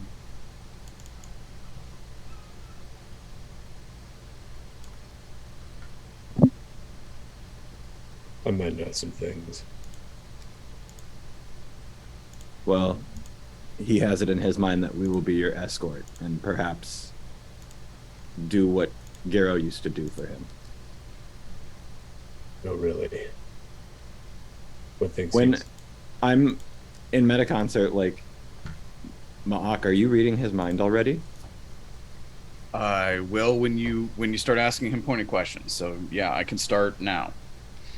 Because when I say have us do what Garrow used to do for him, I'm just wondering what that conjures for him. All right, well that's fair. So as you start to try to read his surface thoughts, you immediately see right in front of you a spectral door, spectrally connected to a gong. So all his thoughts are guarded. Yeah. Or is just the thoughts of Garrow guarded? No, well, you'll have to. I guess you'll have to wait and see. But I mean, I'll write it out, right? Yeah. Let's see what else happens. I got a minute, so. Yeah.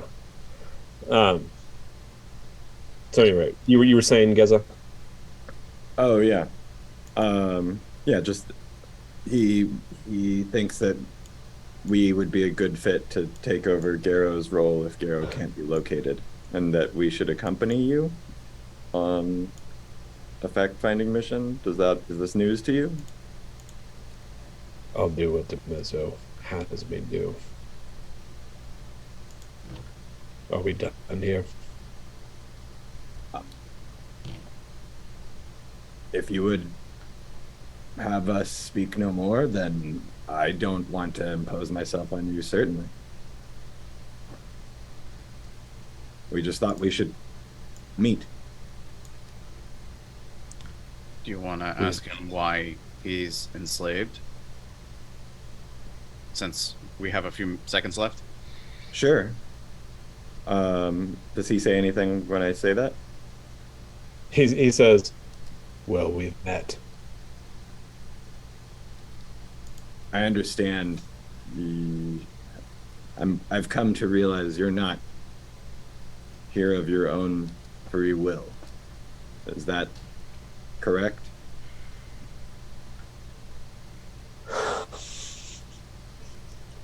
Bryn. Yes, sir. I'm hungry. I'm going to go eat. Make sure these fellows stay where they're supposed to be. And he starts to leave. Well, we're going down the same stairs, unless he's got an alternate path, so... I mean, he walks through you without giving any of you a second look. Or he starts to walk. He starts to walk through you. Now, Ma'ak, Right. inside his mind, nothing changes. It's just it's the door. Nothing comes to the surface at all? Nothing. There is no surface that is There unguarded. is no surface. Yeah. It's probably not of his doing. Whatever this is somebody else's, like his enslaver is doing this. Okay.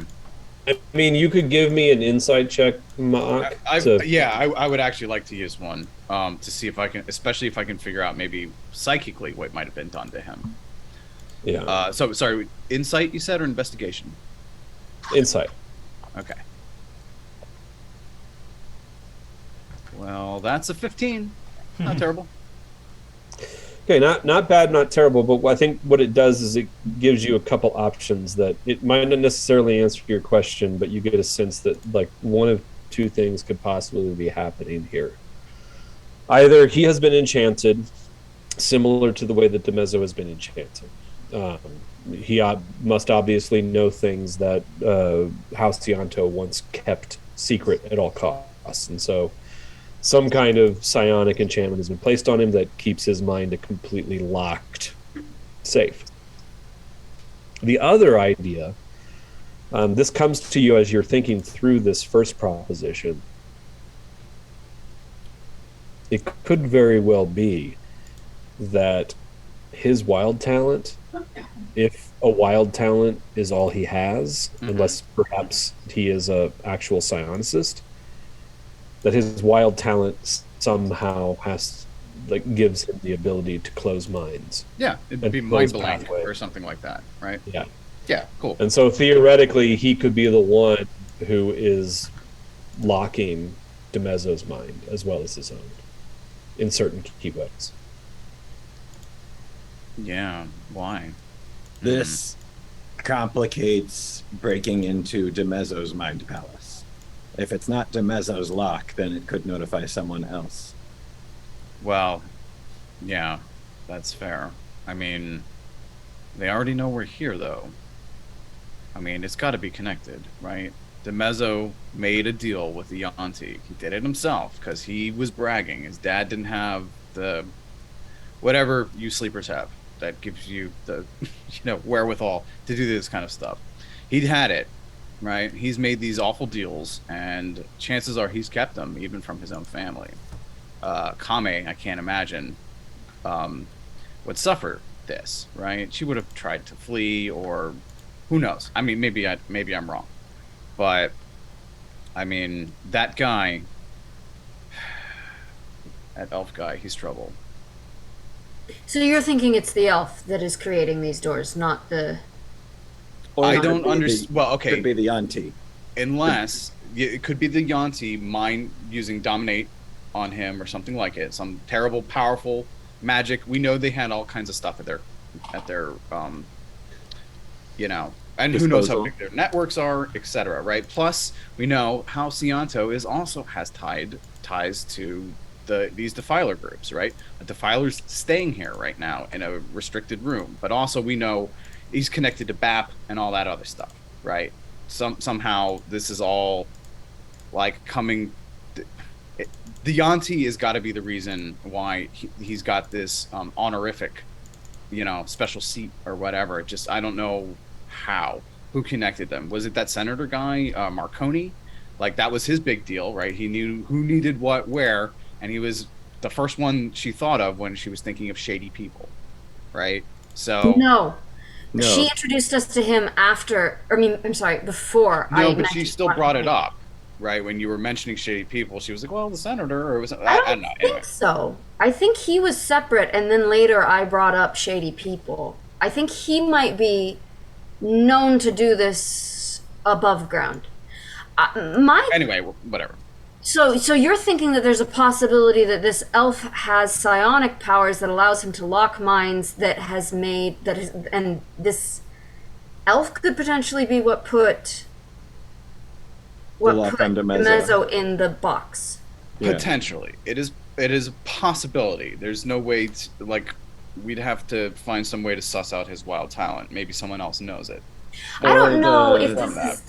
I mean, not metagaming or anything, but if we consider this sort of wild talent in the psionic sphere, and we know that he's renowned because of his tattoo for murdering tons of people, do those two skills align? No, they don't. Or is- What doesn't make sense is how he's enslaved. Like, what enslaved him? What keeps him here?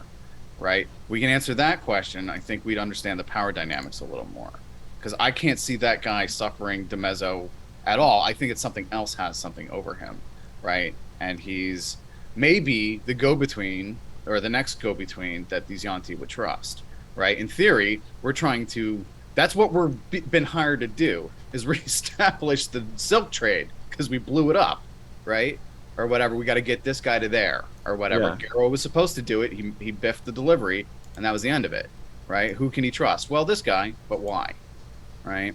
Or maybe the Yuan-ti were like, hey, send Mr. Souza to us, or whatever, who knows? Yeah, I mean, But- why would Mr. Souza be sent there now, but not with Garrow on the initial trip? Like, what is it that he's going to provide that is, like, reestablishing something that Garrow was just maintaining? It almost feels like Souza is the big gun. Does it not? Well, he's a gun in their hands, perhaps, but he's not in charge. He's not in It could be charge, our mystery man behind the locked door downstairs, or other defilers. It doesn't sound like it's Kalik, because Kalik isn't fully aware of everything that's going on. We just don't have enough information yet. No, there's too many shadowy figures that surround this. I wouldn't mind following this guy and seeing if I can work an angle. Well, we're all going down to the food area, so Yeah. unless he breaks off somewhere, we'll see. Okay. And Does all that of that go- happened in a flash of a second Sure. in Meta Concert.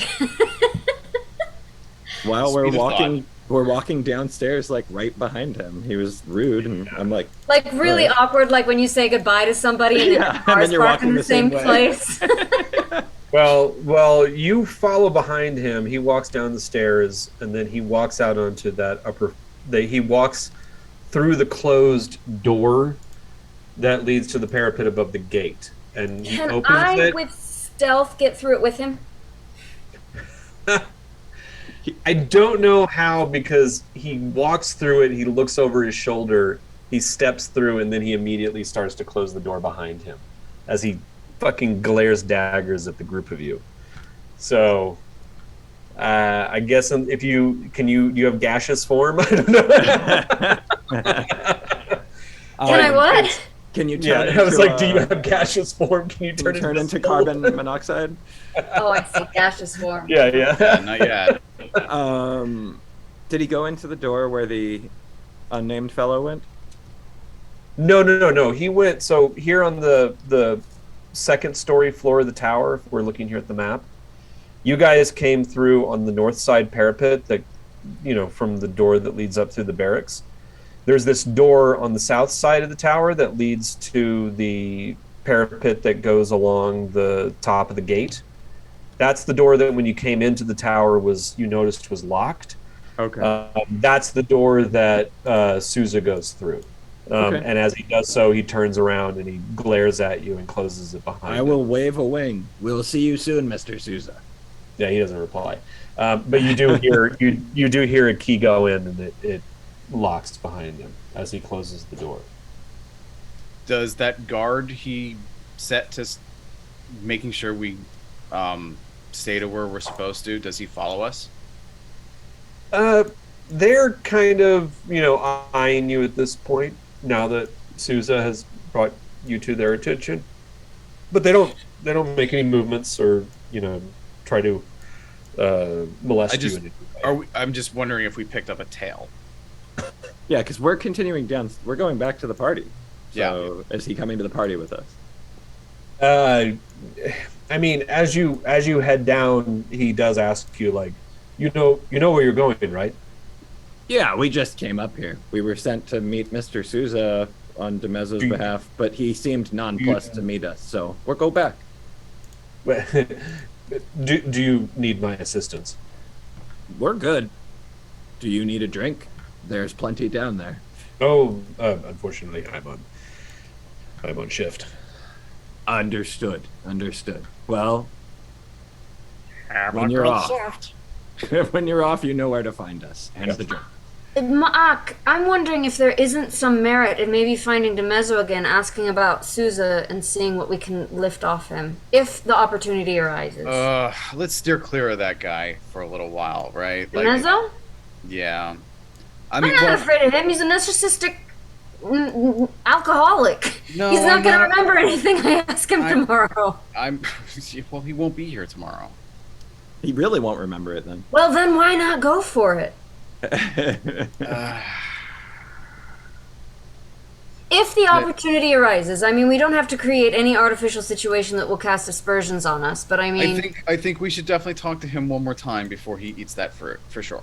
Right? Yeah. But if they're, is it the sort of thing, I'm worried that Sousa is making a beeline to that defiler dude, and they're, now gonna make some kind of move on us. Well, Right. what are they going to be able to do that we can't foresee? I don't know, magic? I don't know Yeah. what defilers can do.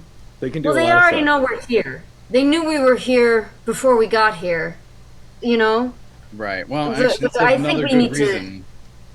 Maybe to stick close to DeMezzo, so he's in the blast radius of anything they try to do. Right? I don't know. Sure, yeah. My plan is to sit as close to Kame as possible. So, I want to sit as close to DeMezzo as possible, so maybe we should make a beeline for the housekeeper who's setting table names right now. That's not a bad idea. And I don't know how that works, but It is Actually- always the house. No. There is no fucking way that DeMezzo trusted anyone but Kame to make the seating arrangements. Right. She's doing Right. it, and I'm going back to the kitchen right Yeah. now to like glaze some meat again. So I Alright, can cool. ask about place Do that in settings the and all that kitchen? shit. I hadn't said anything in a minute. Yeah. Yeah. Fine. I don't know. I mean, and Char, you've been quiet. What do you think we should do? Should we like try to win over more of the staff, or get more out of DeMezzo? I don't know. What Well, would you? before you make that before you say anything, the one thing as you exit out of the tower back onto the parapet wall, you do notice that the door into the Defiler's room stands open. Well, we- we're allowed we to go. go into any open door. We go. I mean, but no, I mean but Char, back to. I don't know if wooing in the staff is going to help, because the staff seem fairly devoted to him. So, Or under They- his thumb. yeah, they might have Stockholm syndrome or just be assholes. So I don't know how effective that would be. I think Or we have just locked doors for brains. yeah. Yeah. I mean, even though they're slaves, they're treated better than most slaves, so they're probably not going to want to risk all that Yeah. for us. So I don't, unless one of them comes to us with absolute proof, like the woman in Jonestown who passed a note to the senator saying, "Get me the hell out of here." Right. I think it's too dangerous. Okay. Well, should we deal with that elf before he? I I don't know if that elf remembers me. His face was against the wall the last time I saw him. No, we shouldn't do anything to the elf. I think Okay. if we try to go where we're not supposed to be, then we're breaking a rule and we're exposing ourselves. This is all meta concert. Yeah. But out loud, Geza says, "Oh look, there's a new corridor to explore." The party continues. Malicious And he compliance. and he In starts the meta walking towards concert, the I door. suggest that not all of us go into the Defiler's room. That looks really shady and suspicious. Yeah, Okay. so maybe out loud suggest like, I'm going to get a drink. Like, anybody want to join me? Like, whatever. Me and Desi can go in there. Whatever. Whatever Well, you guys Desi want to do. for sure knows. Whatever the you room, want to do, right? but So- telegraph it out loud. Does anybody know where there's a toilet around here? There's probably somebody who's willing. Because there are guards all around, right? So I just want to make it seem like casual and not Snoopy. Yeah. Just like, this door is open. What's through here? Like, Is the door open, Aaron, or the door is slightly ajar? Those are two A different jar. It's a jar, but it's open. things. So How Well, about this? How about I walk past the door that's ajar, distract a guard, ask him where there's a bathroom, and while I'm doing that, nudge the door or use something to make the door open completely. I don't. Geza doesn't feel like that's necessary, and is a Okay, if you don't feel that's necessary, fine. No. I just don't want us to get. No. Geza's a rules lawyer, and he will argue to his death that this door is open. He doesn't care. That, as long as that's clear, I just don't want it to Yeah. be debatable. No, it's not a bad idea to distract the guard either way, but Once Yeah, it's if you only were, distract like, the you were guard gonna, and tell him you were gonna ask about a toilet anyway. Like, you literally like, does anybody know where a toilet is? And then you can be like, guard, where do I take a leak around here? Whatever. That's perfect. And then I'll tell the guard if he says it's just around the corner. I'm like, I'm lost. Somebody just take me to it. okay. Unless you want to clean Mezzo shit said off to your be of toilet. assistance. Give me a deception check real quick. It's not going to be a hard difficulty for this because Me? you already. yeah. Okay. Oof. A 6. Oh, 6. The guards Why like. is my intimidate? Why is my? Was it intimidation? No, it was deception. Unless Yeah. you wanted to intimidate him. Oh, why is the deception so low? Why do I have a -2? How You have can a I fix negative that? Well, two? deception is a charisma check. Oh, okay. So it's intimidation. I mean, either way. What's your charisma? What's Char's charisma? Is that It on just doesn't bring is that in the saving throws? No, it'd be at the top. Yeah, on top where it says strength, 6. dexterity. Wow, 6. Ouch. I have an 8, so I'm much better than you. Wow. Yeah, that is shockingly low charisma. Wow.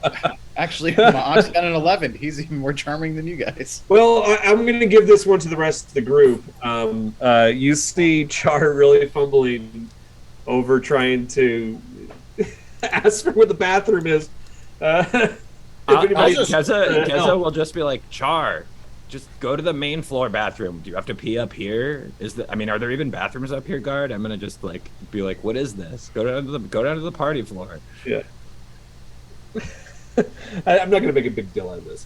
It takes a little bit longer than you were hoping to achieve the objective. But after a little bit, guards are kind of perplexed that you're even asking them questions, really, and you can kind of affect what you're trying to do. It just takes a little longer. Meanwhile, that door is ajar. What were you attempting to do? I'm just gonna go up and knock on it and then burst through. No, we're not knocking on shit. Geza is already walking there, and he's walking. No, that's what you do in door. case there are people inside. No. So you give the impression of consideration. You can't stop me from walking through an open door. You just can't. I'm walking towards it and I'm opening it with my wing as I pass through the threshold. No chance of anybody stopping this from happening. If I die, I die. I'm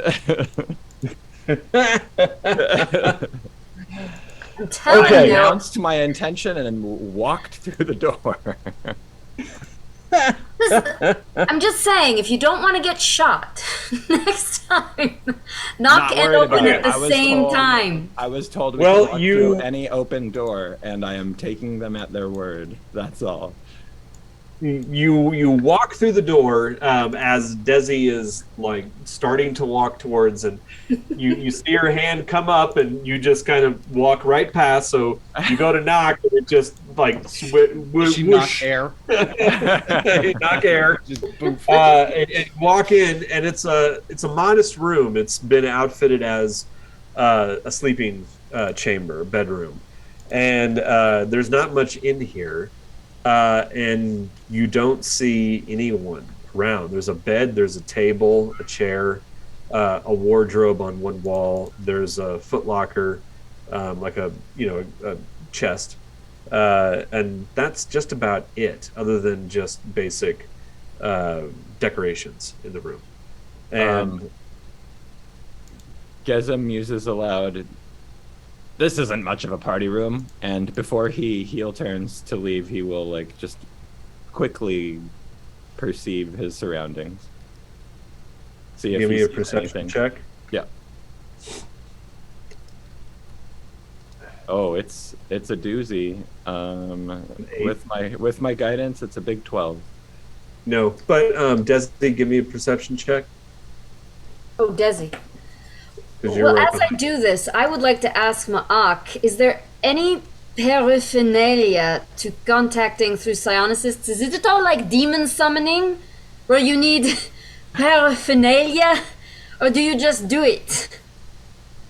Well, I suppose it depends on the psionicist, and the ways of the Queen. We do things differently, but my understanding is, oftentimes there's an object that's sort of a focus, perhaps like a crystal of some type, that can be used for those sorts of communication. In theory, that Defiler would still have that object on his person. I doubt he'd leave it hidden in here, unless it was too big to carry. But I don't know if you actually managed to see anything through the keyhole or not. Well, I rolled a mighty 8. No, Desi, as I turn to leave, I put my hand on your shoulder and say, I don't see anything interesting in here. Do you? And I give you a bonus guidance to roll a d4 on that. I don't even know if a 4 is going to help me in this case, but it won't, but that's what you're going to get. Okay. Unless I'll just take it to lessen the embarrassment. Yeah.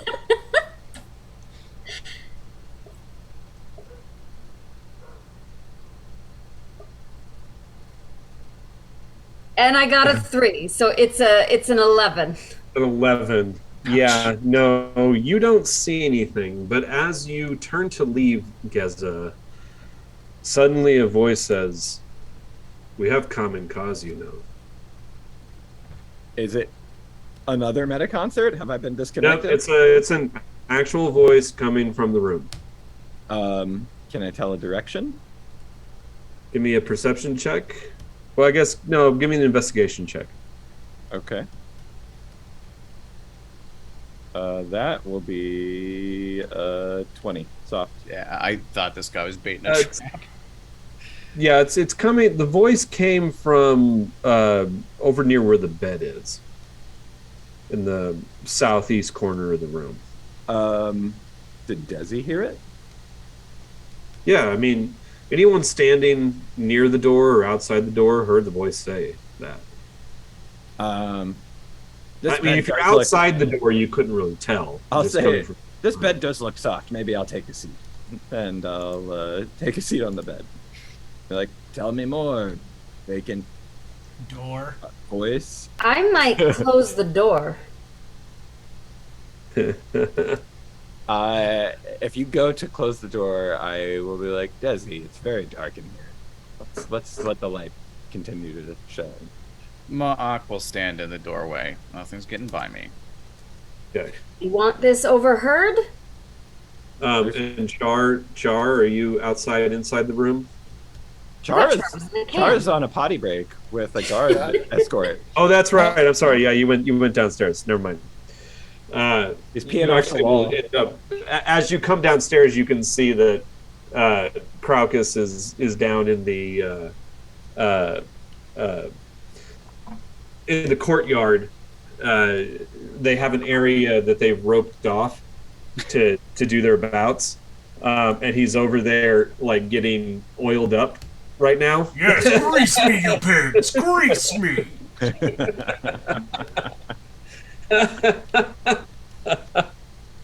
It's yet to be determined who you will be up against yet, but they're getting you ready. They're getting you ready for getting ready you. Rumble. They're getting you ready to rumble coming up. So back up in the room, Mark, you stand in the doorway. What did you guys ask? You didn't ask anything. I just said, Tell tell us me more. more, disembodied voice. Yeah. Okay. Just a second. To anyone that's walking by, it would just look like we're having a conversation in this empty room. Yeah. I think it's more highly suspect if we are closing the door of a bed chamber that is not our own. That's why I'm like, don't shut this door. So we haven't broken a rule yet. One way or another. Okay, so the next time you hear the voice, it comes from a different part of the room. And it says, the Defilers are just as worried about what Kalek is planning as you are. Identify yourself. You saw me earlier. I think he identified himself as a defiler, does he? I think we could use a little bit more in the way of specifics. But then it's like Call me Rumpelstiltskin, you know, he doesn't want us to He know says- his name. He says, then call me Daruish. That is how... Daruish. That is how Halcyanto knows me. Okay. And Daruish. Earlier you told someone, we're here. What should you do? So what should you do, Daruish? They told me to make contact with you. Lay our cards on the table, so to speak. So do you speak on behalf of the Defilers, the Mermillions, both? All Mermillions are one and the same. I'm a Mermillion. I'm a Mermillion of the Halcyanto, of the... Well, I guess there are Mermillions that infiltrate the Veld Alliance, but then there are Mermillions meant to infiltrate any organization that needs looking after. So, Daruish, this your room? Are we in Daruish's room as far as Halcyanto is concerned? Yes, these are my quarters. And is this acceptable? The door was open. We were told we could go where doors were open. I opened it. Okay. So, what are your cards that you'd like to show us on the table?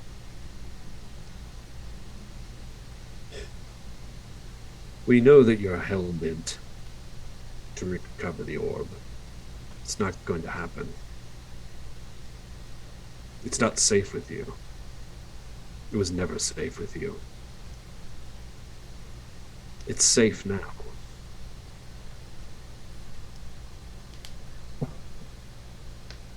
We are fearful. We're concerned. Of Calic's plan.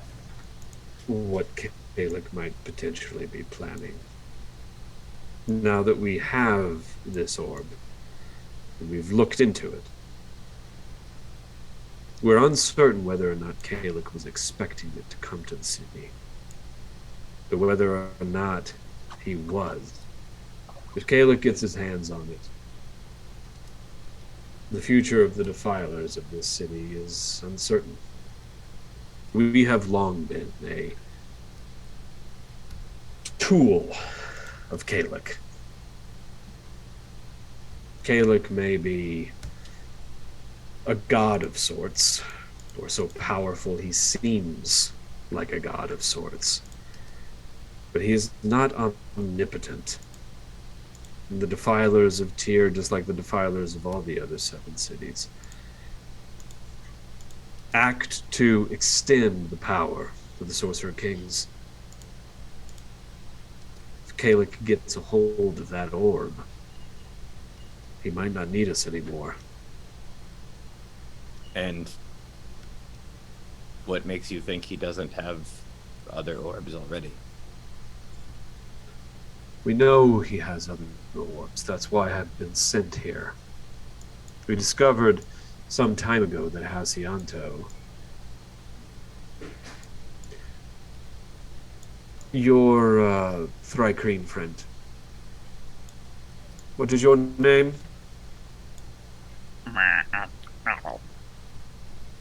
Would you mind stepping in and closing that door? I looked at Desi. Do it. All right. Marc steps in, shuts the door, but still stands in front of it. Okay.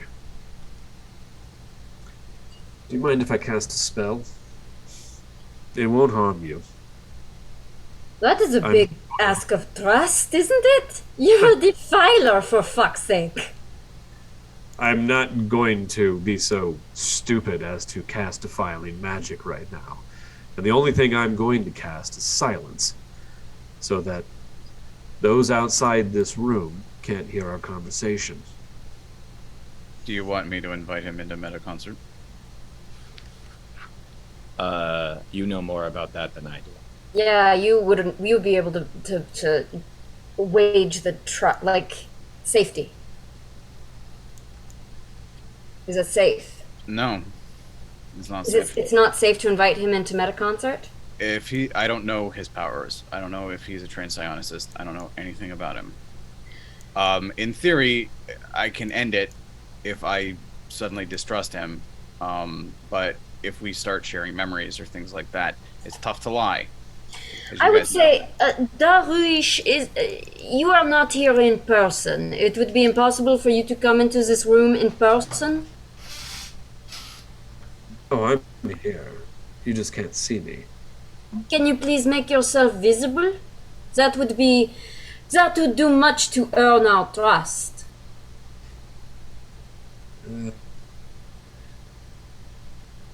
I think until we come to common cause, it's best I remain in a defensible position. I may be powerful, but I don't think I could stand against all 3 of you. No. Well... Why don't we say this? I will show myself. And the moment you make any aggressive acts against me, I can quickly cast a spell that will alert the entire fortress. And guards will be here in mere moments. You close the door down, but they can break it. You might be able to kill me or mortally wound me quickly, but you wouldn't leave the fortress alive. Yeah, I think it's in all of our best interests to not engage in combat right now. Okay. I agree. If you make yourselves visible to us, we will remain visible to you, and we are reasonable. Right. Trust you are. He drops the spell, and you see him standing near the bed, and at which point he kind of takes a step back and sits down so that he can see all three of you easily. And it's the man, of course, that you saw earlier today, same one that you saw beneath Shadow Square. So, where were we?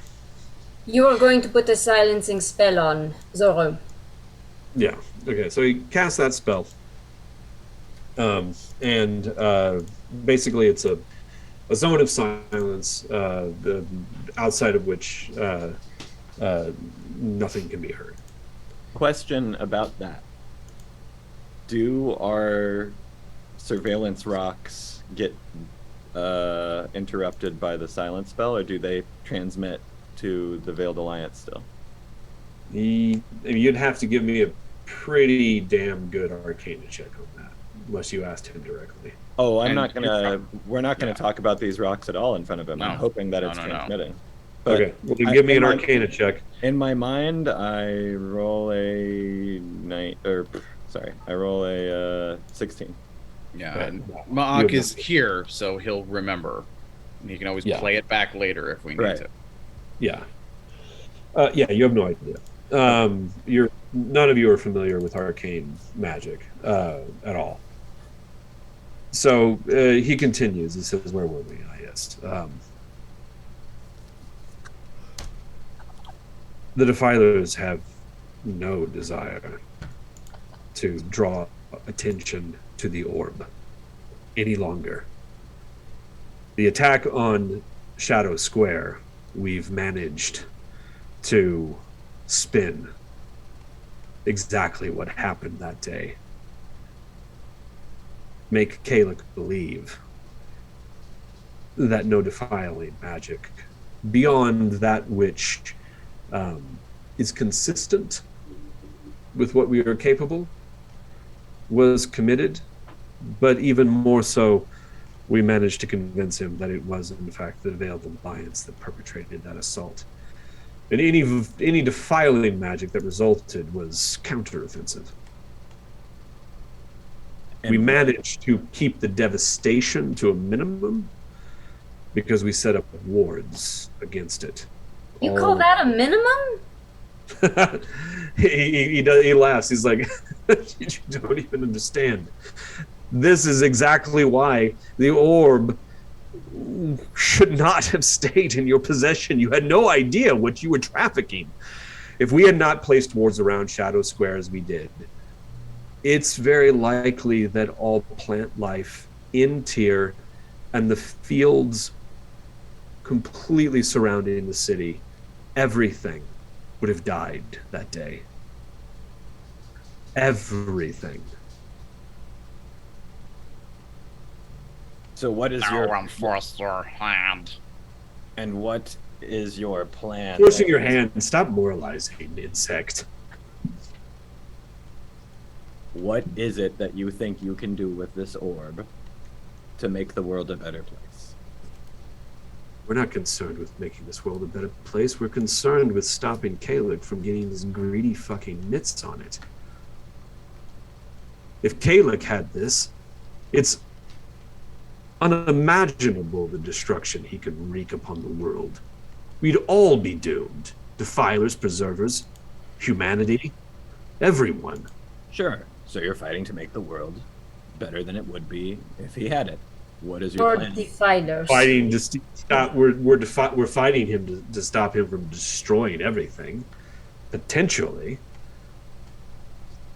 The point is, if you had given that to the Veiled Alliance, which I assume is what you were planning, Word would have eventually gotten back to Kalek. It wouldn't have been able to be stopped. And as soon as Kalek found out that the Veiled Alliance had it, he would have overturned every stone, spared nothing in his efforts to retrieve it. The Veiled Alliance itself would have been completely wiped out, thank you, as well as anyone who stood in his way.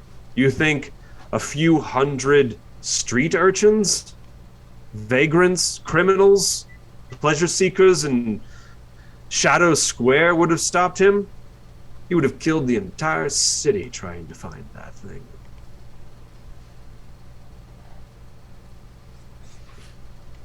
Now that we have it, and we are favored of Kalek, at least we have managed to spin the story in our favor. I doubt the Veiled Alliance could have done that. But he knows you have it. He does not. No, he doesn't know we have it. That's the point. Kalek does not know that this orb even exists. So your Yet. entire point in having it is to hide it from Kalek. Yes. Okay, so Until what we is... can discover how we can use it to stop him and discover what it is he has planned. Oh, so you don't know what the games are about and what he is going to do with this pyramid. No. You know about the pyramid? I mean, Well, it's right Oh, there. you It's mean the huge ziggurat. You fucking mean building. He says, well, wait, like that's... Everybody give me an insight check who's there.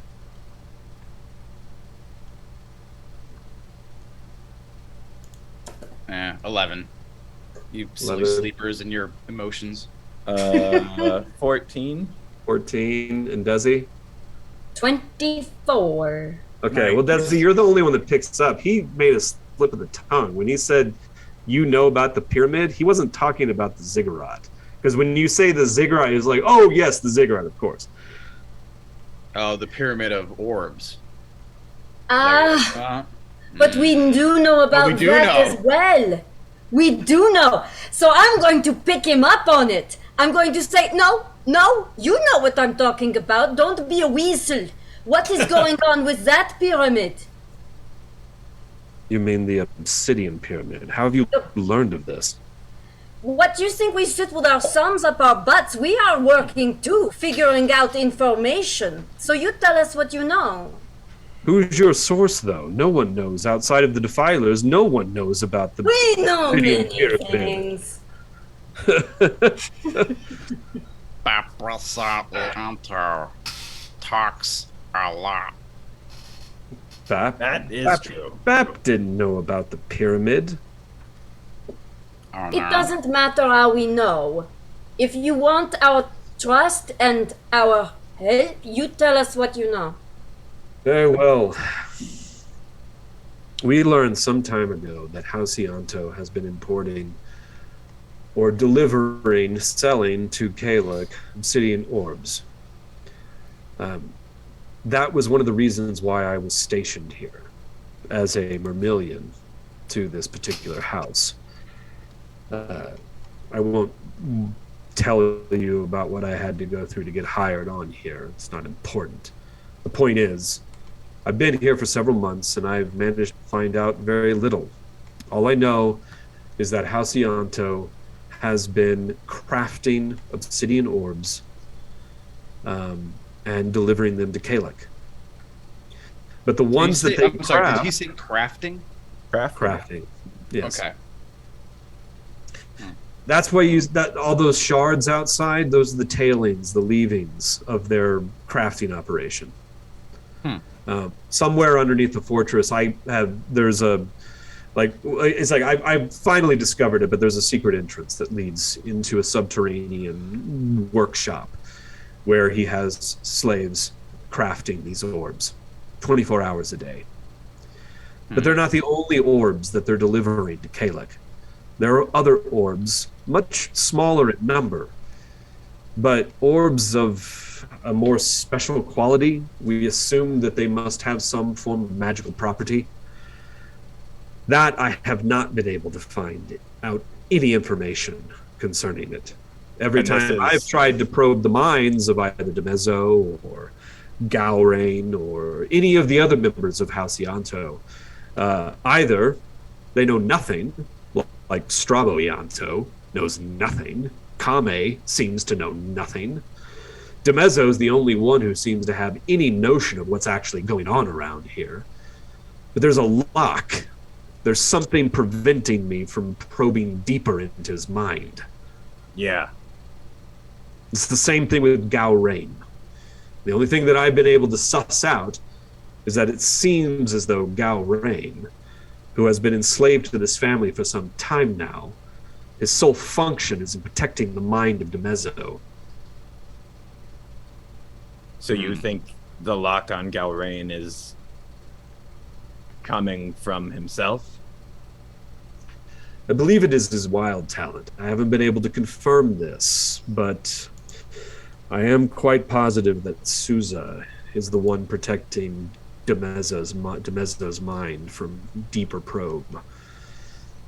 Wow. Like I said, Demezo is the only one that really knows anything about what's truly going on with House Ianto and its operations. So let me ask you, if anything were to happen to Demezo, would that be information entirely lost? As far as I know, yes. Kame, I've tried. She doesn't know anything. Strabo is senile. Demezo is the only one really with any faculty. And Why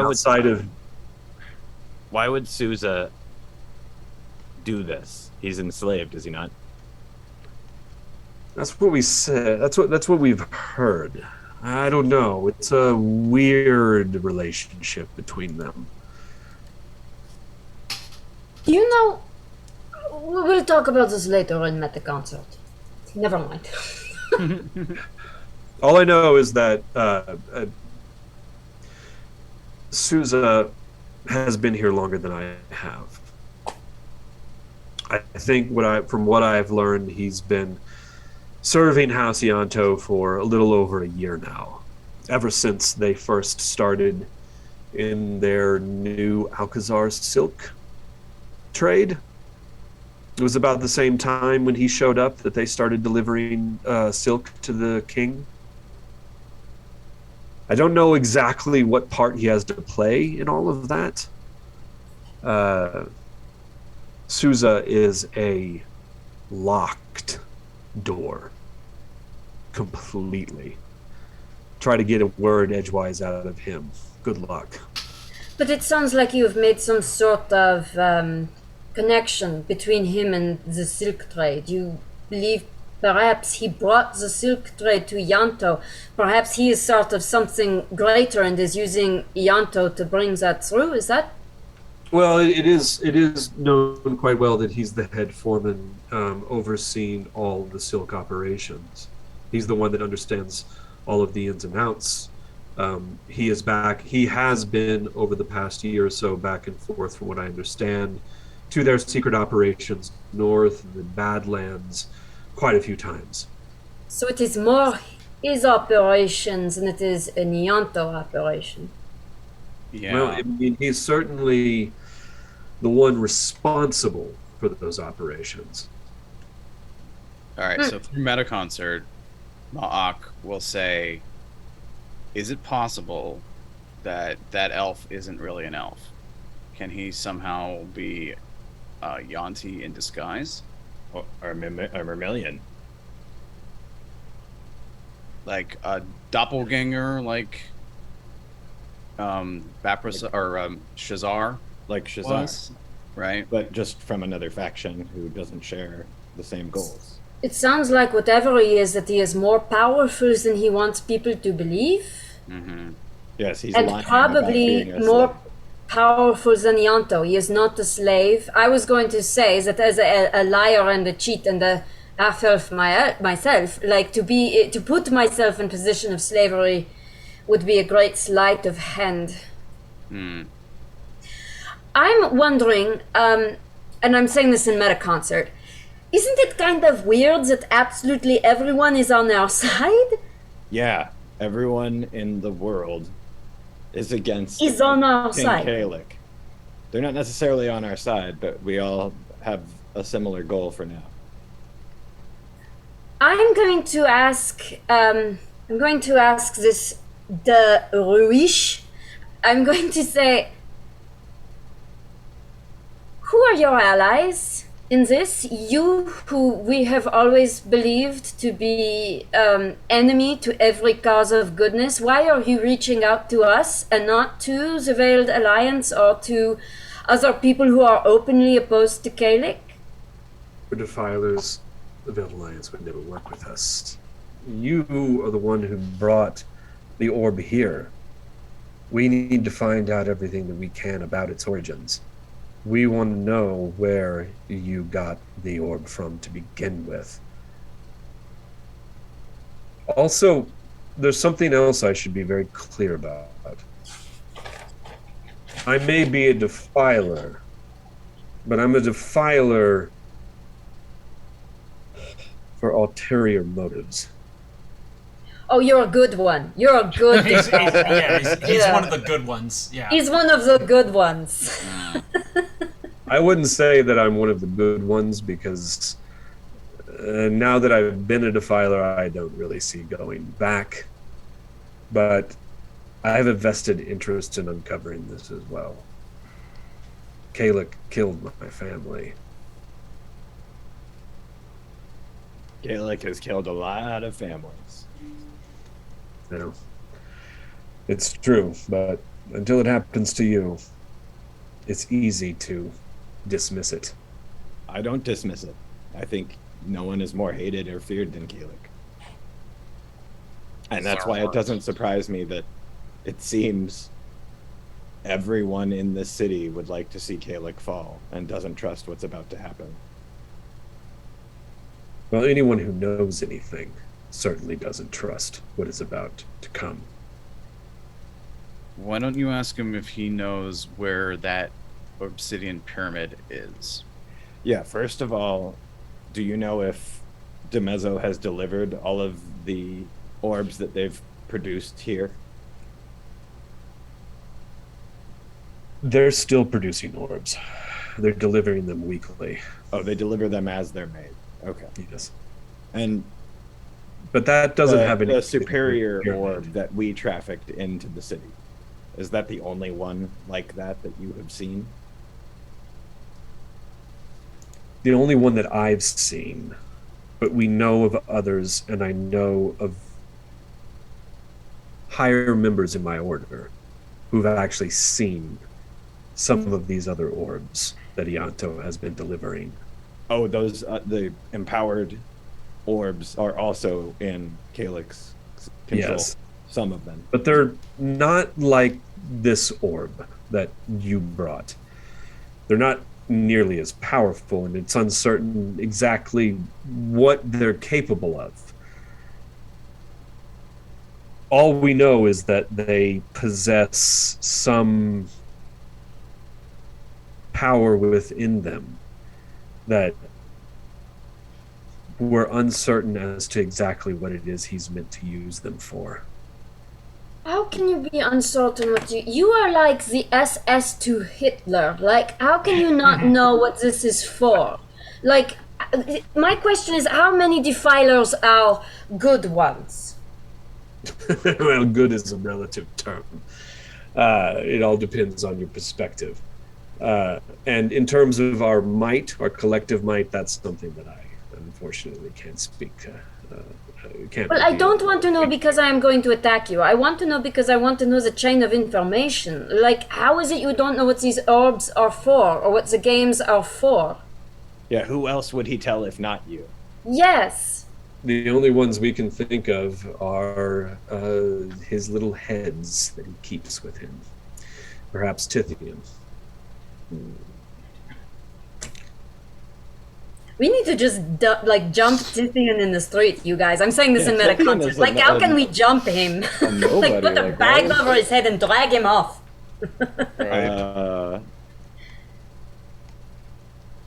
So Kalik is incredibly secretive. He's thousands of years old. He keeps what information he chooses to keep, and he reveals what he must. Is there such a thing as like dragon mages? Are there like people that would know? That would be defilers, right? That would know a lot about dragons. Who are you asking? This is meta concert. Okay. Or meta. Meta game. Yeah. Does. Like would I know that? Like who knows about dragons? You would have to. That would be an arcane check. Question about this orb. Do any of the other orbs have living beings in them? We don't know that. Don't tell him that. You already said it. I said it. He knows more than we do. So then this you're aware that there's some living essence within the orbs. Anyone that tries to peer into it would know. Yes. I've heard whispers of this. Like I said, when you dropped the orb, we took it and we handed it off immediately. There was no time for any of us to actually inspect the orb that you possessed before we gave it off to our superiors. But the other orbs? The other ones, we have heard stories that there's something within them that gives those orbs life or some semblance of life. What that is, well, I am a small Basrag in a large desert. So you trust your superiors? We're defilers. We trust no one. You but we do gave it off cold. the orb. What's that? But you gave off the orb to your superiors. Well, it's what we were tasked to do. I'm sure he trusts his superiors in the same way that he trusts us right now, because we have aligned purposes. What a chaotic person. Why tell us now? What is your goal today? If you have a chance to get into the inner circle of Yanto, you might have a chance to learn what I have been unable to learn. I fear that I have gone as far as I can. DeMezzo holds me at arm's length. He is an incredibly suspicious individual, and because of the fact that he knows that I am a defiler and uses me for those purposes, he reveals very little to me. Meta concert, or whatever we're calling the psychic conversation. I don't even know how to not make people die of poison, even if we wanted to. Well, are you feeling what I am feeling? Is that we are getting a lot of pressure to not let the Mezzo die? Yes. I am feeling that as well. I think I can think of a way out of it, which would be simply surreptitiously pulling the Mezzo aside and saying, we need to find a way to not have you eat that fruit. Well, it is a way to engender ourselves to him permanently, but we need a fall guy. Who poisoned it? Not us. And how did we come upon that? How did we learn it? Well, he already has families that he is suspicious of. All we need to do is start creating evidence to build in it. We could say it is either, what did he say? Darrow or House Vordon, something like that? Yeah, or that it is. Consortium? I would probably say not House Vordon, because there was a second one that he mentions that I believe. Degis? Datus Consortium. I would go after them because they are not as powerful as Vordon. Any members of that consortium at the party? They don't have to. Remember, there were no other merchant houses invited tonight. All right. I mean, we can... He already has a suspicion. All we have to do is blow a little oxygen into it and let the flames grow, you know? But I just wanted to... Sorry. I just wanted to confirm that everyone was feeling like we No. I'm sorry. Isn't your wild talent I can detect poison? Or are you not? Does Desiderata not have that? Oh, no, she Desi has absolutely it. does. No. Tara Yidris was the famous poison detector. Do you cop to that identity to gain his trust and tell him, don't eat that fruit, it's fucking poison? I wouldn't cop to that identity. I would be arrested tomorrow if I cop to that identity, but I would cop to that just skin. tell him I have this wild talent and I'm telling you. All right. Don't eat that. I mean, that's whatever. And then, you know, that works for me because it doesn't require us to do anything more. Because anything that we try to do to implicate someone else could backfire and implicate us. Yeah. At this point, we've successfully...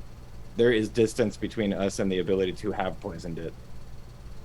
Anybody could have the knowledge, the wild talent of detecting poison, and why wouldn't you detect poison on a thing that important people were about to eat? That all makes sense. That tracks. And as you guys are talking, Dawarish says, like, I think I've said pretty much all that I can. I've told you everything I can relate. The last thing that I have been told to ask you is that the Defilers do not expect you to forgive them, nor do they care. What they ask is a truce for the time being, until we can discover exactly what it is Kalik is planning. How do we contact you?